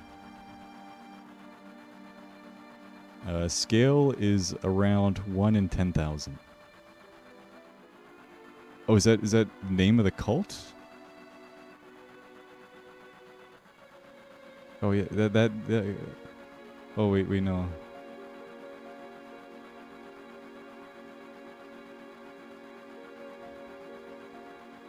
Oh dude, whoa. How do you say this? Olmu. Yeah. Oh yeah, so actually that's kind of crazy. In my dictionary here, it actually explicitly has the name of that terrorist attack in the dictionary that I have. That's kind of I don't know. I guess sad is the right word for that, but yeah, why is it called the sodium sarin gas sodium?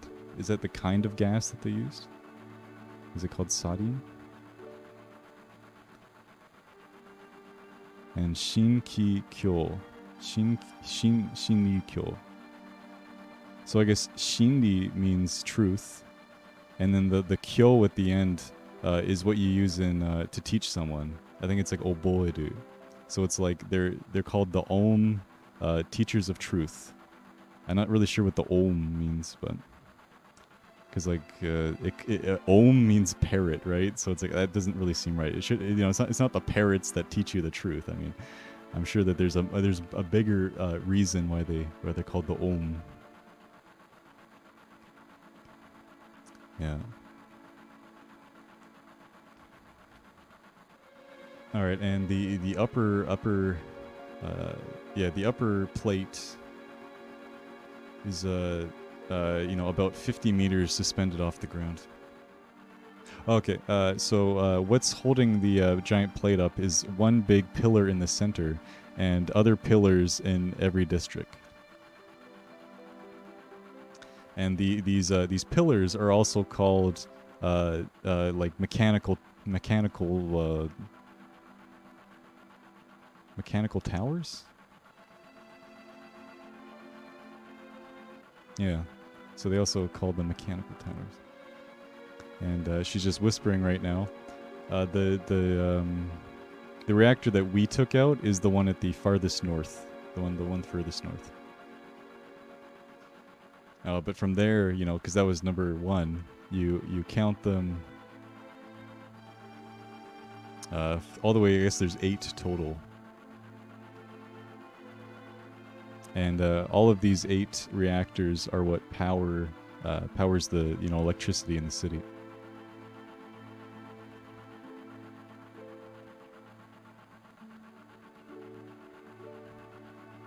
Yeah, I mean, yeah, like I'm assuming you're saying pylon for the whole like mechanical tower thing. Unless I honestly don't even know what the fuck pylon means. Whenever I see pylon, I always think of like the little cones, little like orange cones. But I feel like it has more meanings than I actually give it credit for. A tall tower-like structure. Actually, there you fucking go. That's probably that. Like fuck saying mechanical towers. Pylon sounds like literally like a perfect fucking word. Because I mean that's the thing that they carry the city and presumably do something with electricity. So.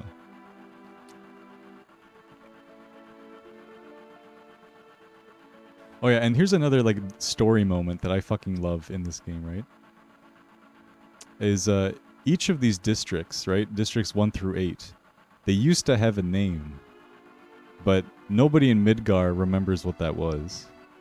And there's just something about the fact that it's like each district could have, had a cute little name. Maybe it's sort of like, in like Toronto. I think Toronto is like sort of this city. I don't know shit about Toronto. I lived there for a little bit, but it's like, you just call Toronto, but it's like there's all these little districts like Scarborough and stuff like that that used to be different cities, I think, before they merged into just the greater Toronto area, I think is what they're called. But it's sort of like if you take a city like Toronto and instead you just call it Section 1 of Toronto, Section 2 of Toronto, Section 3, it just kind of sounds really dead, and just kind of like there's no real substance to the city. There's no real culture. It's just this listed non-human sort of, it is a mechanical city now, just like a machine sees numbers. A machine doesn't see poetry and art. It doesn't see, emotion. And having like names for these things, that was the original intent of the city. It could have been like this nice flourishing place, but now it's just turned into this, this numerical system. I don't know. I really like that line that nobody remembers what they used to be called. Oh, dude. I don't know. I didn't know you could actually see my uptime. I thought I needed like a timer on stream. I can't believe it's only been 4 hours though. Holy fuck, I'm so tired. Oh my god, holy shit. Ah. All right, yeah. So, you know, rather than calling them a name, they just call them after their number. And then, oh, actually, so here she pretty much says everything I just said right here. You know, that's the kind of place this is, right? You know, the fact that we just go around calling place fucking numbers, that's the kind of place we live in. That's the hell we live in, you know? Sugiwa kore. All right, next up here, let's look at this.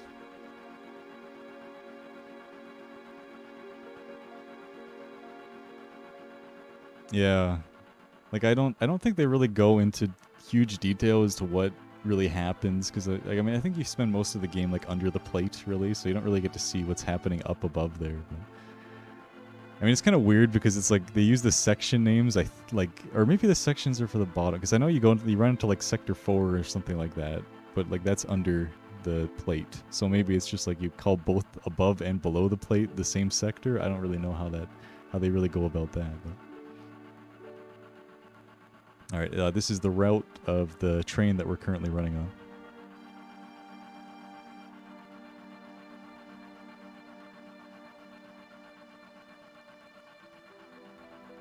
We're following the route of this. You know, this rail is. You know, the railway tracks. They kind of wind around the center pillar like a spiral, and that's what we're.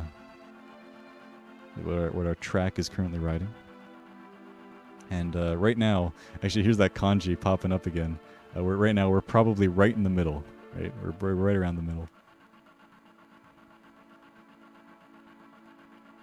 Oh, geez, yeah, viewer can't, yeah, because that's the thing, like, right, I fucking, the reason I'm staying up so late, I was hoping to get some of the Japanese viewers, but actually, I just kind of, like, I don't have fucking, like, the patience to try to say things in Japanese right now. I just want to talk in English. So it's like, I'm not fucking, you know, like, normally I change my language to say Japanese, so then it shows up to people who are in Japan. But it's like, fuck, I just, oh, geez, my brain is fried right now. I'm not gonna try to say, like, oh, yeah, dude, can't think of Japanese right now. Let's just have a fucking chill ass English 4 a.m. soon stream. All right, and throughout this railroad, there's these little ID check areas that are set up along the central pillar there.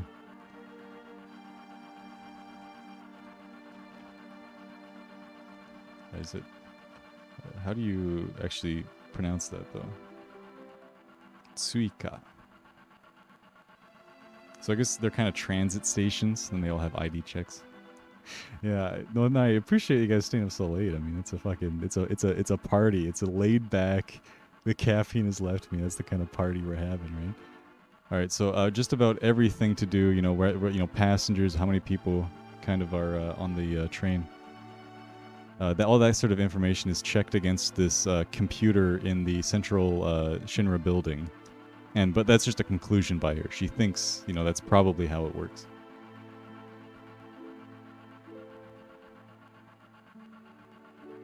Whisper, whisper. And no matter how you look at us, we are some suspicious-looking sons of guns. So right now we're passing through with fake IDs. Nisei, right? Nisei. Yeah, imitation fake. Whisper, whisper. Oh, fuck, I already said this. Yes, we're using fake IDs. Yeah. Alright, I think we're actually gonna get to 7th heaven after fucking 2 hours. Alright, and this is the equivalent Japanese phrase of speak of the devil, right? But I forget the whole phrase, but it starts with like, if you say a lie, but for some reason that means like speak of the devil. All right, and this sort of a light is the sign that we're heading through one of these ID check areas.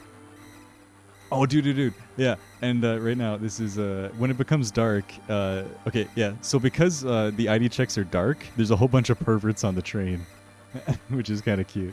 And actually, I never noticed it as a kid, but actually Jessie does get, like, some guy tries to, like, touch her later on in the train, in a later section. But it's kind of easy to miss. But this is a line that actually foreshadows a little joke that comes up in the future. All right, and that's enough for now. Pretty soon we're gonna be arriving, you know, on the ground. And damn, that's kind of a bit of a relief, is what she's saying. And now we have the famous line about the pizza coming up. All right. Hey, look, you can actually see the ground coming into view here. And, you know, whether it's morning, whether it's night, you know, this is I feel like that must be a saying. You know, morning and night, this is our town, this is our city.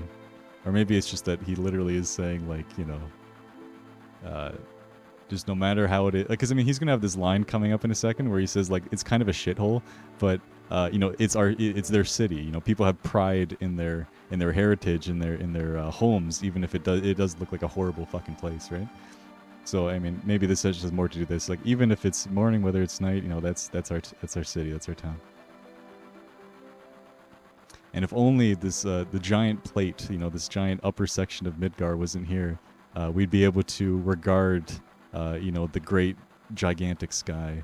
And he actually uses, he doesn't just say like see, but it's sort of like a formal verb. So it's like, you know, if you're talking about the sky and shit, I guess you kind of give it a little bit of respect, you know.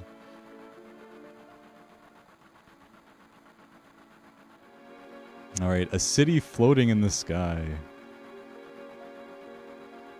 And yeah, a city floating in the sky, right? It's you know, it's something that I kind of feel funny about it, you know. Like he's actually more like, you know, I feel unsettled, you know. I think that's what that is. Let's double check the kanji on that. Oh, sorry, no, never mind. It's not an unsettling feeling. It's more like it's an unsettling sight.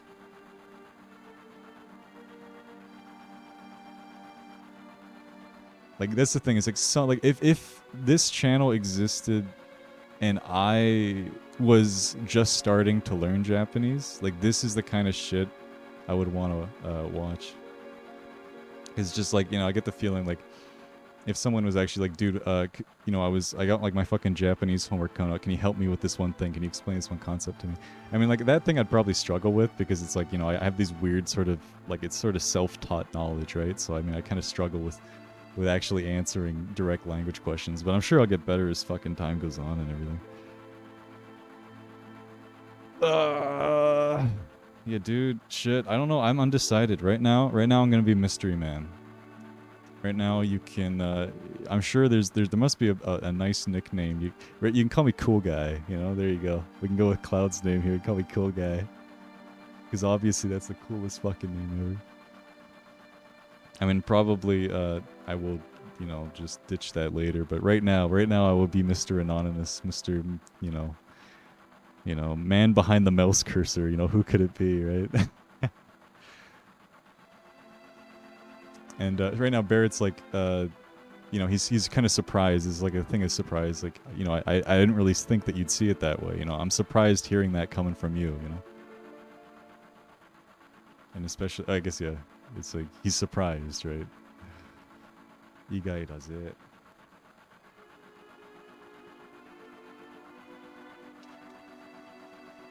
All right, the world above, you know, the plate city, you know, the city, you know, the actual top part of Midgar.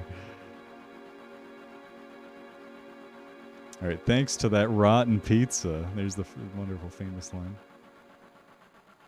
You know, thanks to that rotten pizza, everyone below, you know, ends up suffering, right? All right, you know, the world below. That's the kind of thing. I think it's cute how he calls, like, you know, the upper city a world and the lower city a world. You know, Seikai, right? But right now, the lower city is you know, just a filthy air. You know, it's a polluted, filthy, horrible place.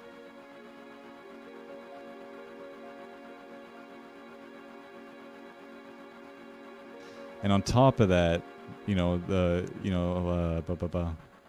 yeah, and on top of that, the Mako reactors just keep pulling up more and more energy. And thanks to that, the world's just gonna, you know, keep on decaying and decaying and decaying.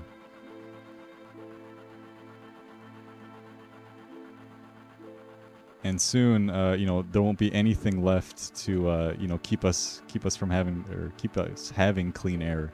I guess in the sense that like all plant life is going to die, and we'll just be living, drinking, or breathing carbon dioxide, and that'll be the end of us.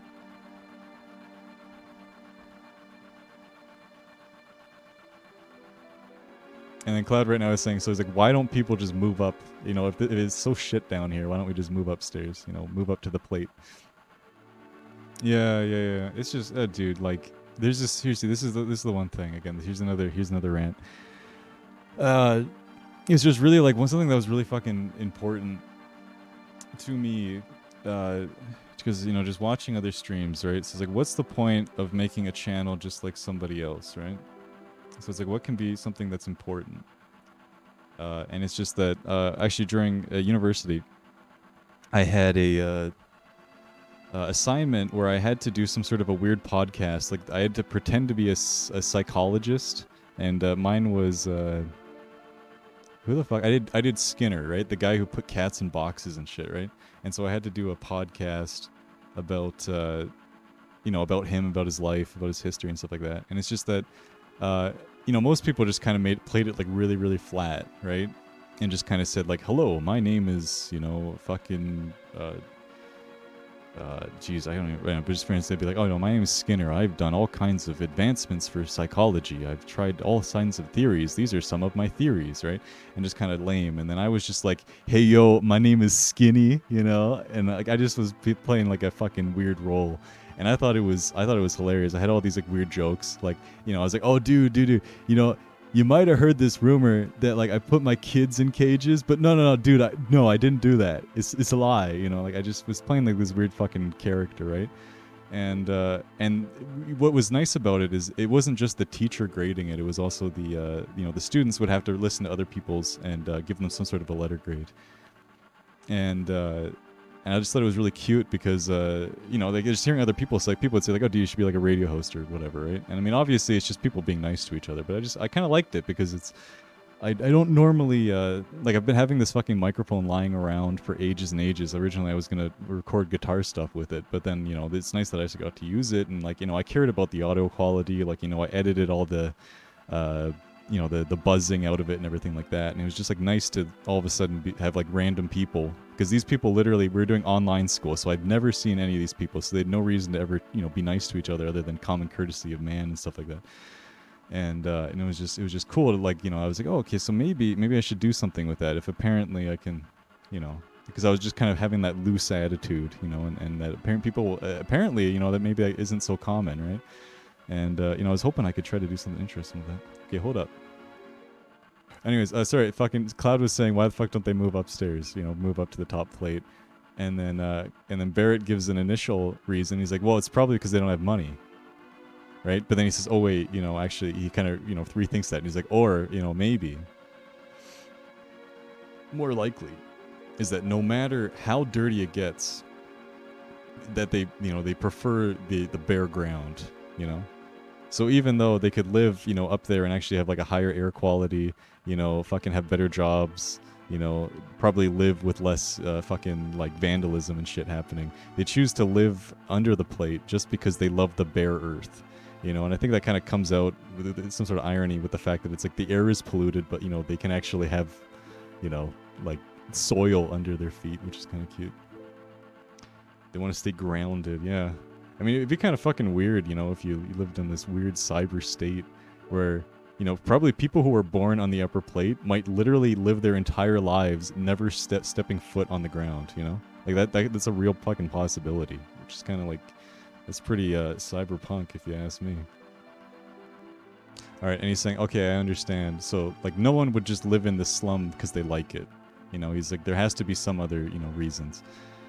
But no one would just live in a slum willingly, you know. And here's a fucking poetic metaphor, right? All right. Everyone is just like this train. They just live out the rail, or live out their life as if, you know, it's been laid out for them, right? So yeah, everyone's, you know, trains can't fucking go off-roading. So it's like everyone's like a train. They just follow the track that's in front of them.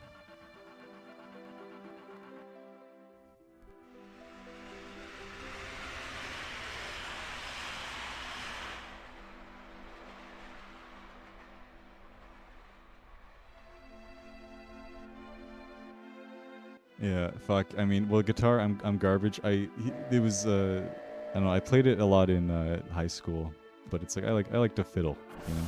That is my you know, I'm a fiddler, you know what I mean? That is my creative output is the fiddling, you know. But there's nothing substantial really comes from it. Haven't written many songs, haven't finished one yet. Yeah, dude, I got this is the thing. I have one actual thing that actually is sort of like a verse and a chorus, like sort of close to an actual song. Mostly I just do little bebops, doo-wops, but there's one thing I really like that is close enough to me. It's like I just wanted to like have one concrete song in my life, and I mean it hasn't really, you know, it's not really like, it doesn't have lyrics, doesn't have anything. It's just like a little guitar riff, you know, just kind of chords, but it has little like beep-boop-a-doops in there, and I mean that's my shit. I will you know, jam that out one time. Don't fucking you know, steal my songs and make millions, because I swear it's like I'm the next fucking Beethoven and shit. You know, I got to stay underground. Similar to how my education of a Japanese kid is about 5 years old, my education as a piano kind of, or not, I mean guitar kid is probably that of like a fucking 5-year-old, I guess, too. All right, and everyone assemble. Say cool. All right, so this mission was a success, but don't let yourself get loose. You know, stay alert. Kamasu. What the fuck is Kamasu? All right. We'll hit him where it hurts next time. That's probably the best way to translate that. Next time we'll hit him where it hurts. All right, and rendezvous point is the hideout. Let's go.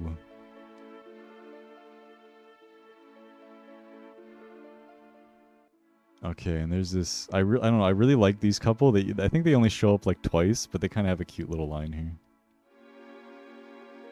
I think he's saying, "Hey, look, don't go home tonight." And she goes, "Eh?" And he's like, "Hey, you know, where should we go to get some R&R? You know?" And she's like, "Eh?" Or we should go somewhere to get some R&R would probably be more accurate. And she says, "Well, right around here, there's nothing but the train graveyard, and I hear that there's monsters there." And he goes, "Ah, fuck," kind of a thing. And she goes, "Eh? Like what do you mean? What are you so upset about?" Yeah, "I want you to go home tonight." What? Dude, let's get some R&R. What? Yeah, I don't know. It's cute. This guy, you know, he's fucking not really all that interesting. He just says, he gets mad at you for talking to him. And, I don't know, fuck. Jeez. Actually, I should probably save. I'm actually curious to see how long this save has been going on for.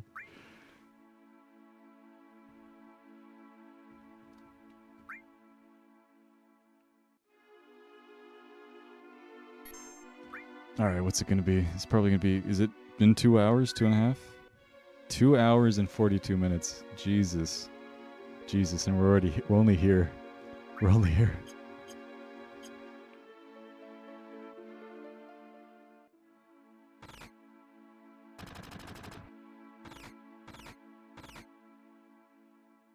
Dude, by the way, just because I'm thinking about my horrible pronunciation there. What the hell is the Canadian accent? Like, what is a word that a fucking Canadian person says that sounds weird to Americans? Like, that's the one thing I don't... Because it's not in boot, because I think we say boot the same way, but I thought there was, like, certain words that we...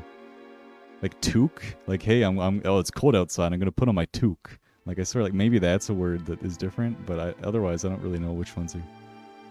Like, that thing I've never understand, because it's called, like, the Canadian raising, I think is what they call it, Canadian vowel raising or something like that. There's certain, like, one kind of a vowel, like our house. Is it garage? Do you guys say garage or something? Garage? We say garage here. I don't know. It doesn't sound weird. Yeah, fuck. I don't know. Bakahatsu, suge, avalanche, kakkoi. This is a, you know, like, explosion. It's so cool. Avalanche is super cool. We say sorry different. Do you say sorry? I say sorry. You say sorry? Is that how it works? Yeah. Yeah, shit. Actually, I heard there was some sort of controversy with the Metal Gear Solid 2. The translator. I believe it's a woman. I forget her name, but I think she ended up like dissing on Kojima a little bit.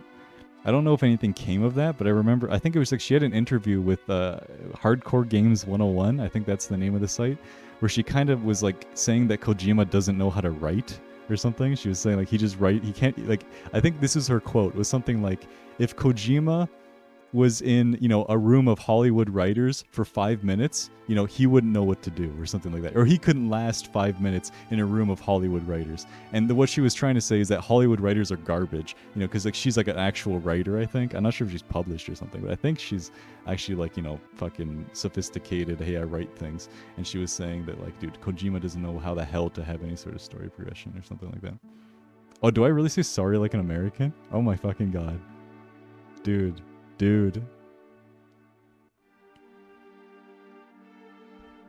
Yeah, okay, good. Yeah, so we're talking about the same thing. Yeah. Again, I have no idea if that's true or anything. I've heard some people criticize, her translation. So if it has to do with some sort of, I think that's certain people. I haven't actually looked over her translation. I mean, again, it's probably phenomenal given what she was given, or in terms of notes and stuff like that. But I've heard like, certain references, like how Snake always says like, kept you waiting, huh? I think like there's a couple times where she missed references like that or something like that, but steady. And we got the classic line. So, hey, do you know? And we say, I don't really care. And she goes, okay. Have I seen South Park? Yeah, actually. Well, here's the thing. Like, here's the fucking thing about me as a teenager. Because it's like, people reminisce a lot of the time about like The Simpsons. People reminisce a fair bit about I don't know, like, I mean, there's a bunch of these adult cartoons like Futurama, Family Guy, American Dad, South Park. I mean, I've seen a few of them, but generally it's kind of weird because I often have like this weird disconnect when people like really, especially with Simpsons, people go on about the fucking Simpsons all the time and how it's like this fucking masterpiece of counterculture and stuff like that. And I don't know, I didn't really get too deep into that. But South Park, I know that there's an episode called Make Love Not Warcraft. And I remember in high school when I used to play Warcraft, World of Warcraft a fair bit, I remember my friends, showed me that episode. And they used to just always reference it all the time. I can't really remember much except for Cartman was like, literally, I don't know. He just kind of turns into this mammoth of a man in front of his desk. But otherwise, I don't remember all that much. All right, yeah. There's a news bulletin, and up above, they say something about a terrorist, and on top of that, it's not just like a terrorist attack. It's literally a Mako reaction explosion. Dude, do you know the gravity of this situation? And once again, you're given the opportunity to say, I don't really care. Or you can say, I don't know. Because this is the kind of girl, it's like she just wants you to say, what? Dude, what's happening? What's going on? She just wants to like, she literally, I think she calls herself like, the human gossip machine or something, she's a gossip lady or something like that. Wakane. Yeah. Like it's, I don't know, like I watched like the first season of The Simpsons very recently. It's just, I don't know, like it's probably just because I don't have nostalgia for it. It's probably I just spent my time playing more games than I spent watching TV shows and stuff like that. So I probably have my nostalgia for like a fucking game like this. Like here's the fucking thing, right? I mean, I'm quoting, or not really quoting, but I'm like kind of saying this is a foreshadowing of something for certain things. Now I kind of miss some things, but it's like fucking games like this I have like crazy nostalgia for. Like I'll just straight up like listen to the soundtrack. I'm just like, oh, it's so good. The synthesizers are so nice. Like, and it's just sort of funny how it's, people have nostalgia for certain things, and it's hard to kind of find, even for things that are incredibly popular, like Final Fantasy VII. You can't really just like start, working, at some random store and just say, hey, dude, you play Final Fantasy VII as a kid? I mean, it's like sort of still a little bit fringe to, I don't know, talk about video games so openly and stuff like that. Versus, like, I think something like The Simpsons, it's generally more socially acceptable to just randomly say, hey, dude, did you watch The Simpsons as a kid? I don't know. So, I mean, thank fucking God for, like, Twitch, where I can just fucking ramble about everything. And it's like people who come to this stream, you know, are just gonna be, oh, Final Fantasy 7, and this guy fucking rambling about Final Fantasy 7, and it's like, that's my shit. So it's kind of like, fuck yeah, technology connecting people. I mean, mind you, but this is still like a really fucking popular game. There's still like millions and millions and millions of people who have fucking played this game and know all the shit I'm talking about. But nevertheless, it's still kind of, you know, a little bit happenstance to just, you know, kind of just walk around and find people who know what you're talking about. I mean, maybe Final Fantasy VII is an exception, because I mean, fucking, it's Final Fantasy VII. When people talk, you say video game, people say Final Fantasy VII. You say video game, people say Ocarina of Time. You know, so like maybe this is an exception. Oh, okay. Yeah, so she doesn't really call herself a machine or anything, but she just calls herself a person who has good knowledge on a certain matter. Jijotsu. It's because Jijo is circumstances, and then Su, you can kind of, I don't really see this too often, but it does mean like, yeah, connoisseur occasionally. But yes, she's a connoisseur of knowledge and circumstance. She's like, okay, well, you know, you can hear it from me. Oh, okay, hi. Alright, if the power gets cut off in Midgar, then computers, traffic lights, all kinds of things will just turn right off, right? Oh, and this shit's actually kind of like spooky. For some reason, like this I don't really remember this as a kid, but this always stood out to me on future replays. Because first she just says the whole like, you know, this probably cost, like, here's the fucking thing with Japanese numbers, right? I think it's like, is this 100 million or something? How do you, because they use like kind of like a different weird number system than we do, so it's kind of hard to just translate things off the fly. Like, not even in terms of like, you know, like it's like, what is this? Right?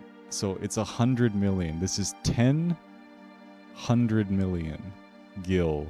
It cost around, like, this whole incident cost around 10 times 10 to the power of the 8, or 100 million. Maybe you can just say 100 million. I don't really know. Like, fucking numbers kill me, dude. I don't fucking know. But this is the one line, right? But you know, she figures that, you know, numerous innocent people, you know, people who have never committed any sort of not even just crime, but people who have never committed sin have just died, right? So just so many innocent lives were lost. So it just adds a little bit of, like, you know, black, you know, it's like they're fucking terrorists ultimately, right? So it's not just a black and white, we're saviors of the planet. I don't know, I like it how it's like, you know, like literally you introduce a character as a terrorist, and indeed you have to live with the repercussions of literally kind of blowing things up for your own convictions, you know? Like, there are consequences to your actions. If you're trying to overthrow, you know, like literally revolutionize a culture, like this is the most populated city in the entire world, you know, that of the star or whatever. And if you're trying to make change in it and do it like in this crazy way, I mean, you can't just go around being politics, you know, because actually later on there's the town mayor, right, of who's literally like, he lives in the Midgar Tower, but he talks to you and tells you, I have no power, I can't do anything. So the man who's elected by the people has no power. So Barrett probably understands that like, you know, even if I did things, you know, in a civil manner, even if I went and you know, tried to like literally change people, change the political opinion, you know, try to really actually petition for change, that's not going to be enough. So instead he's going, I'm literally going to burn it to the fucking ground, you know. And I just kind of like that, instead of it just being like, oh great, we destroyed the power, oh okay, everything's good. He's just like, you know, you have to live with the repercussions of lives being lost and stuff like that.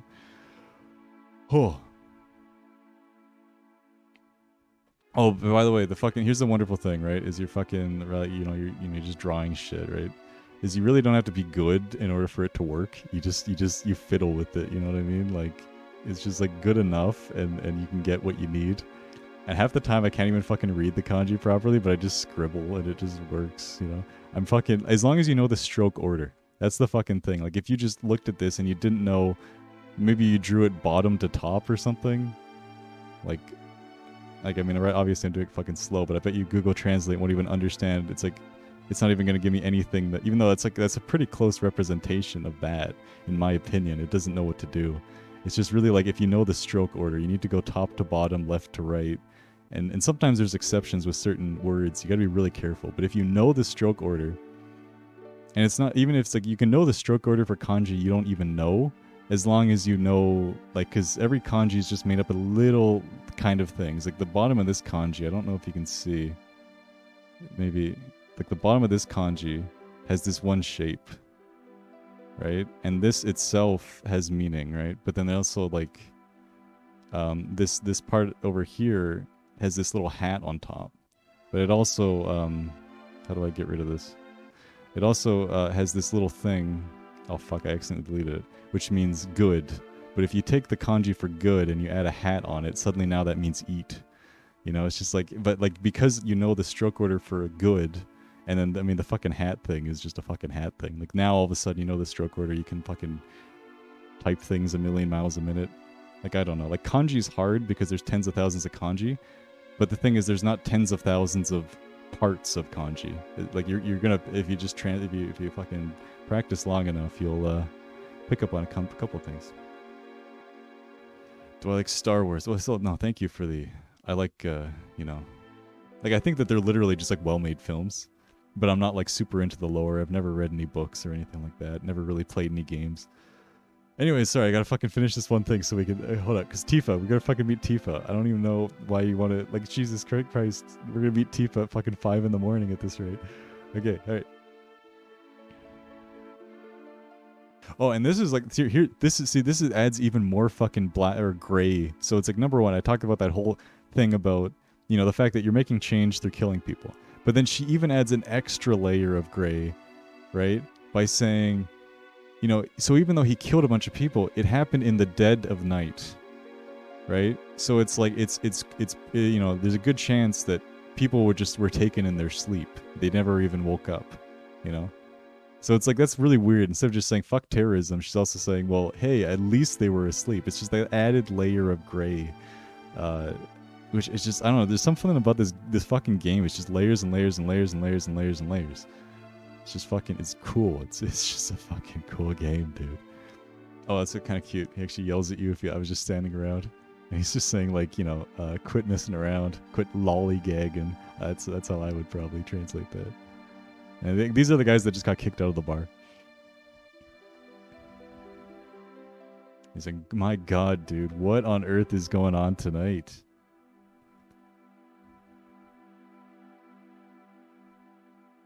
They're saying, so first off, I thought it was weird how there's this huge power outage, right? But on top of that, they're saying that there was some sort of terrorist attack going on, right? Yeah, I saw the news. I'm not sure if this is either while he's drinking or while he's drunk. I'll check that in a second. But I saw the news while I was drinking sake at the very least. And then now all of a sudden, so I guess this was just very, very recently.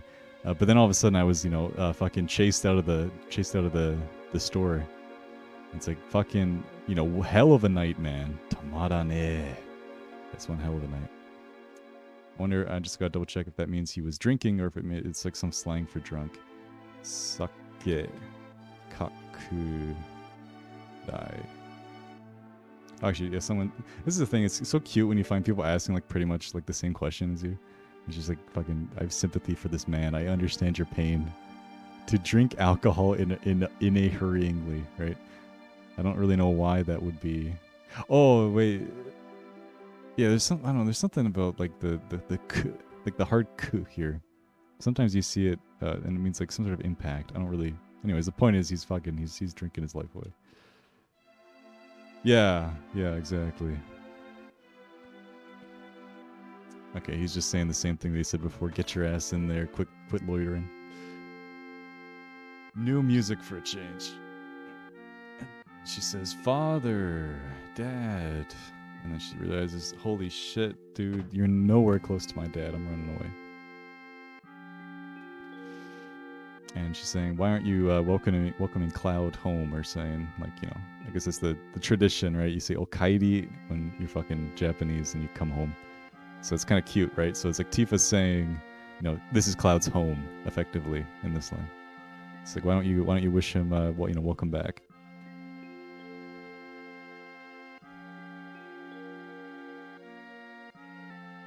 Okaeri nasai. And yeah, welcome back. It looks like the mission was a success, huh? Did you fight with Barrett? And you can either say, we tolerated each other, or you can say, yeah, we fought. And she's like, sort of like, that's no surprise.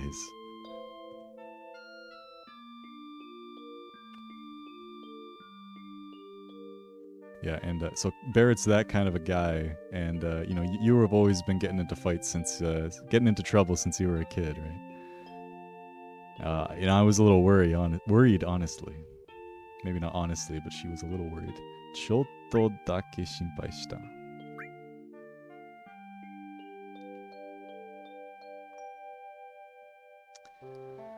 And look, flowers. Those are quite a rare sight.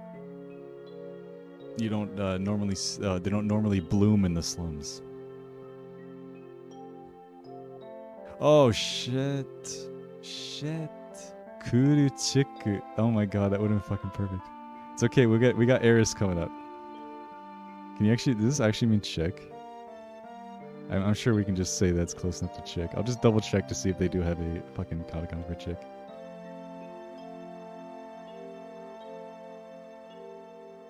Yeah, no, we'll just go chiku. Kuru chiku. That would have been cool. That would have been fucking dope though. Kuru ona. I don't know. I like chick just because it's like, I don't know.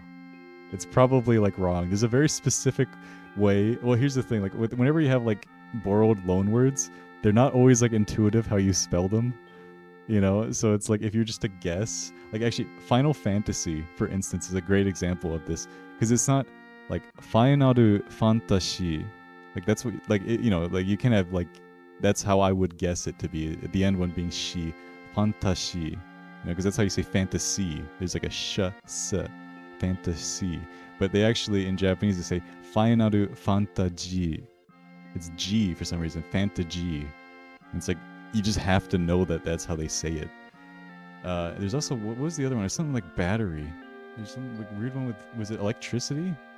Which is like, sometimes there's just like really weird ways that they like romanized it or whatever the fuck, you call this when you take an English word like, good or whatever, right? And she's like, you need to know what it is. And it's just so funny that you're a foreigner, you're trying to say, I want to say fantasy, but you need to learn, even though it's a loan word from English into Japanese, you need to learn the proper way that the Japanese have kind of fucked it up a little bit. Because if you said, like, I'm sure people would know what you're saying, fantasy, I'm sure they'd understand what you're saying. But it's like certain times, like, whatever the battery one was, something with electricity, it's just like, it's a really weird... Oh, is it? I think it's energy. Like you'd think it's like enaruge, but it's like weird.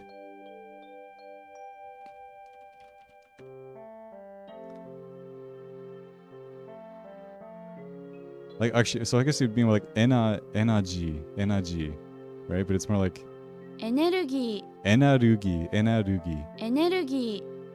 Instead of like energy. I don't know, it's just fucking weird. Energy. It's just like, there's just weird ones like that. Yeah, but it's like, but it's like, fuck. It's like, if I were to think fantasy, I would go fantasy. It's like, but you gotta go with how other people talk. That's the fucking issue with language, right? It's like, you can't really just express yourself how you want. You kind of have to conform a little bit. Oh, and she's like, okay, hold up. Oh, she's like, oh, geez, flowers as a present for me. Kind of more like, yeah. And it's like, flowers from me? I think that's kind of the best way you would translate that. Like, oh, you shouldn't have. And then I guess he already says, it's not like that. But then you can actually choose to give it to Tifa or to give it to Marin. Yeah, I mean, it's like it's kind of close. I mean, it's an issue. Legitimately, when I've been streaming in yeah, right to the Japanese people. And I'm trying to like talk in Japanese and shit. And she's like, I fuck up trying to say foreign words all the time. It's so hard to take my, take a word like I keep saying like version, right? Like I was trying to say to the guy like, oh, there's because there's voice acting in the PlayStation version compared to some other version. And it's like bajan. I think it's ba instead of ver. It's like va. It's not vajan. It's bajan. It's like it's like weird little things like that where it's ba instead of va. I'm not sure if that picks up in my mic, but it's like a v instead of a b. It's tricky, man. It's tricky. But then like sometimes they can do a V. I swear to God, it's wacky, dude. It's like, because it's like sometimes you get like the W's, but then the W's have the little 1010 on it, and sometimes you actually do say V. I don't fucking know the rules, man. I didn't make the rules. So here's the fucking thing. I kind of want. There's a special, super awesome scene with Tifa at the very end of this game, which if we keep going at this rate, is probably going to be in like fucking 3 years from now. But I definitely want to get my my love points up with Tifa, even though Marin is kind of fucking adorable and cute. It's just Tifa is she's kind of cute. Cloud is a playa. I mean, we'll see how it goes, and. Because I don't know. Eris is cool. As a kid, I used to fucking hate Eris for some reason. And for some reason, I love calling her Eris. I hate the word Aerith. For some reason, that just fucking Aerith just sounds weird. Even though I know it's like probably like a pun on Earth or something. I don't know. Someone said something like that. I don't fucking know what's true, what's fiction. But I just like Eris sounds always so much more natural to my tongue. And oh, thanks, Cloud. They smell wonderful. Oh, and actually, you see that fucking animation she just did? There's another piece of cut content here where there's actually a model, like a 3D model for the flowers. And it's like completely modeled and everything, textured and everything. Well, I guess it's just like vertex painting for the textures. But anyways, it's like, presumably she was supposed to place that 3D model right there. But for some reason that just didn't happen, so I don't know. And she's like, why don't I just fill up this, this shop with flowers? And she's saying, look, I'm, hey, Cloud, or cool guy, I'm sorry. Marin is, looks to be a little bit shy. And she just gives you the ellipses through and through. I think he's saying, after a job well done, a drink really hits the spot. Yeah. Oh, really strikes home. Oh, that's a good translation. A drink really strikes home. And there's a little hiccup there. And hey, why don't you have one too? You can say, I don't need one. Or you can say, yeah, why don't I?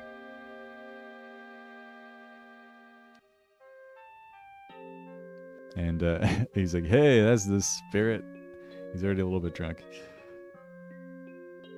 Yeah, well, here's a fucking here's my plan, right? I don't know how the fuck I'm gonna do this, but I do record all my fucking streams, and who knows? This issue is like with OBS. If you forget to record something, you're kind of fucked because like I don't like know if I should be doing VODs and stuff on my channel. And then plus it's like also because I'm streaming my fucking screen here, right? And if I had VODs enabled, like say I accidentally. Like, say for instance I had my bank open or something in a tab, and while I was streaming like this layout where you just see my screen, what if I accidentally went to my banking account or something, If it was in a VOD, I feel like someone could just easily, rewind and clip it or something and then like see that shit. So it's like I just keep my VODs off. I don't know if I'm being superstitious. I don't know how that shit works. But anyways, I do record my streams. Originally my idea was to literally document. Like, I was going to play the Japanese version of Final Fantasy VII, like, on the left side of my screen, and I was going to play the English version on the right side, and I was going to compare line by line. But it's just, like, I tried actually, like, doing a couple test recordings, and it's just fucking dull, dude. It's just, like, and plus it's, like, it takes forever to go through anything, and then plus it's, like, a lot of things where it's, like, he says, that really hit the spot, but in Japanese, he really said, ah, my stomach's full. You know, it's like, who fucking cares at some point, right? You know what I mean? So it's like I don't know. I'm trying to figure out some way to do videos and shit. I haven't really figured out what exactly I'm gonna do with that.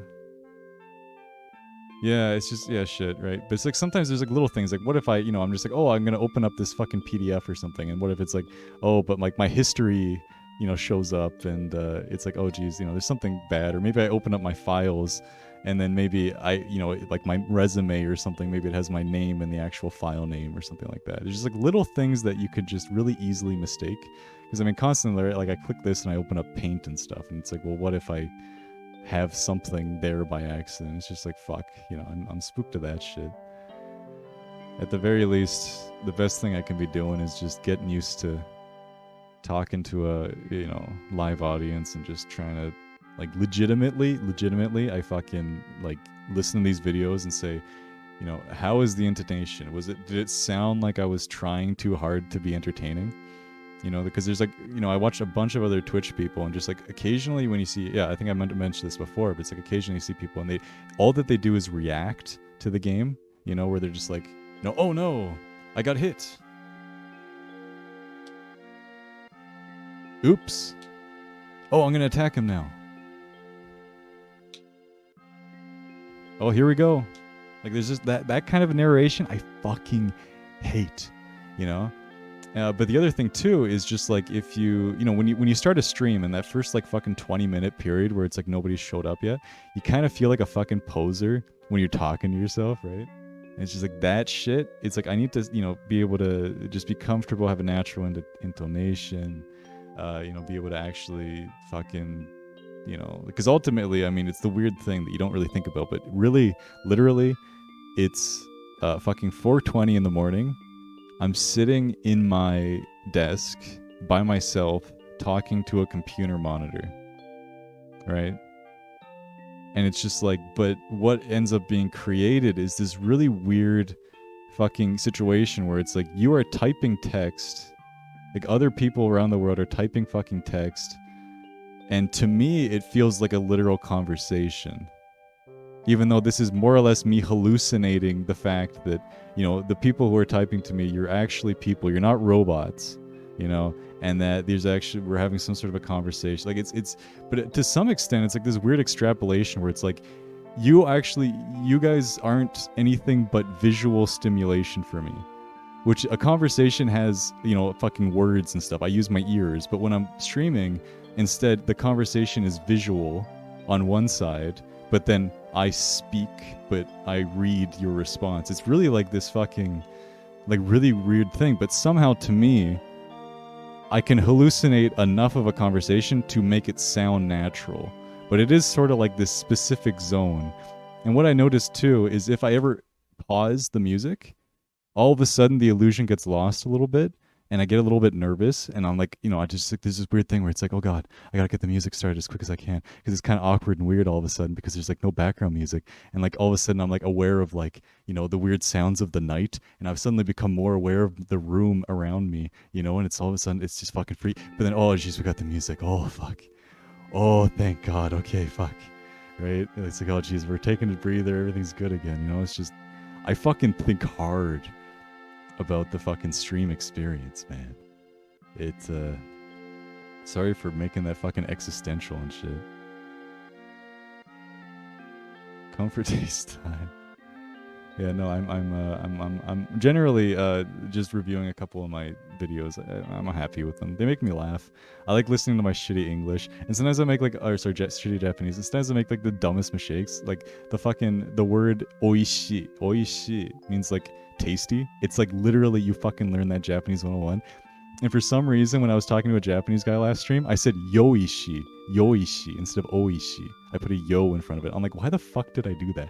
But it's just nice because I found that funny instead of embarrassing. And I think that's like the big thing. I can't remember. Yeah, I just had that fucking rant about learning Japanese, but it's just like, it's nice that there is some sort of, you know, progression where it's like I find my mistakes funny now instead of being, you know, fucking cringeworthy or whatever, right?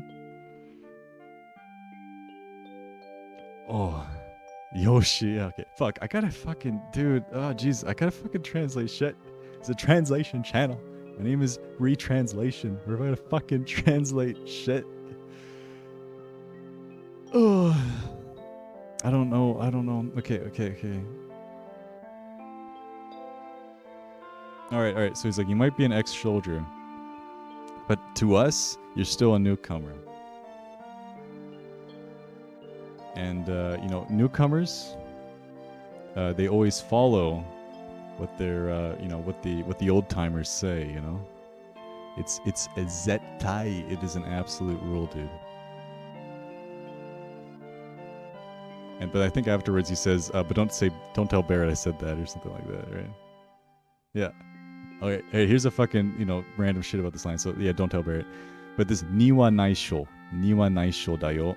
You might have probably heard that very famous Legend of Zelda line, which is it's a secret to everybody, right? You probably and it's in Zelda 1. It's like whenever you go into a cavern that has like a free rupee handout, this guy says it's a secret to everybody, which is a total fucking translation error, because what he says in Japanese is mina niwa naisho, which means like don't tell anybody. It's the same thing here where he's saying niwa naisho, Barret to niwa naisho, don't tell Barret. So what actually is presumably going on in Legend of Zelda is that the guys are saying like they're more or less bribing you. Like you can think of it two ways. Number one, they're bribing you, saying, dude, I'm just a moblin, leave me alone. Like just have this money, go away, don't tell anybody that I paid you off. Alternatively, it could be that they're kind of breaking the fourth wall and saying like, oh, you found a secret in the game, but like don't go spreading rumors or something like that. You can kind of read it two different ways. But it's just kind of funny because that line, niwa, like mina niwa naisho, that shows up in every fucking Zelda game. Every single Zelda game. In Japanese, mina niwa naisho, always. But when I was comparing the English, the way that they use that line, it is constantly like shifting. Because what they should have translated is, because this is your dilemma, right? Because the original NES is a mistranslation when they say it's a secret to everybody.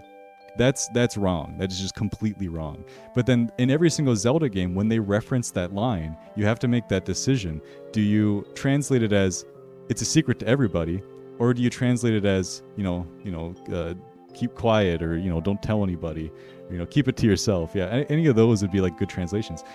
So then it's like you have this issue where it's like, do you follow the legacy translation, which is wrong, to preserve it as a reference?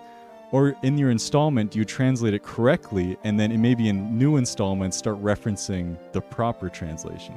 It's like a fucking fundamental issue that you have to consider when you're doing fucking translation shit. It's like, do you keep something as a reference, or do you fix the translation error?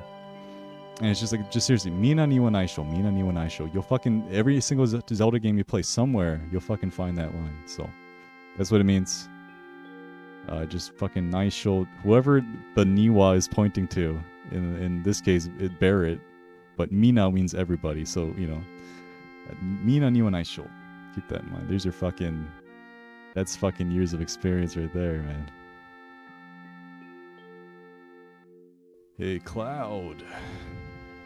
Oh, here's Oishi. Yeah.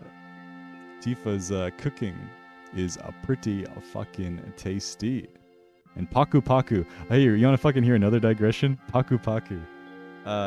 So that's like the sound of munching, right? And you probably famously, a lot of people know that Paku Paku is the reference for Pac-Man, right? That's why he's called Pac-Man. Because he's Paku Pakuman. He's like the, if you ever watch fucking Scott Pilgrim versus the World, I think that they mention, I think like the character mentions always like Paku Paku is the sound of the mouth opening, right? And it's like, fuck yeah. That's where that comes from. But honestly, dude, I think I'm fucking burnt. Okay, I did my 5-hour fucking stream. I want to fucking stream like 4 hours every day, and I did my 5, and it's like fucking, it's late. It's late. It's fucking late. It's fucking late, bro. And I think I need to actually end my stream.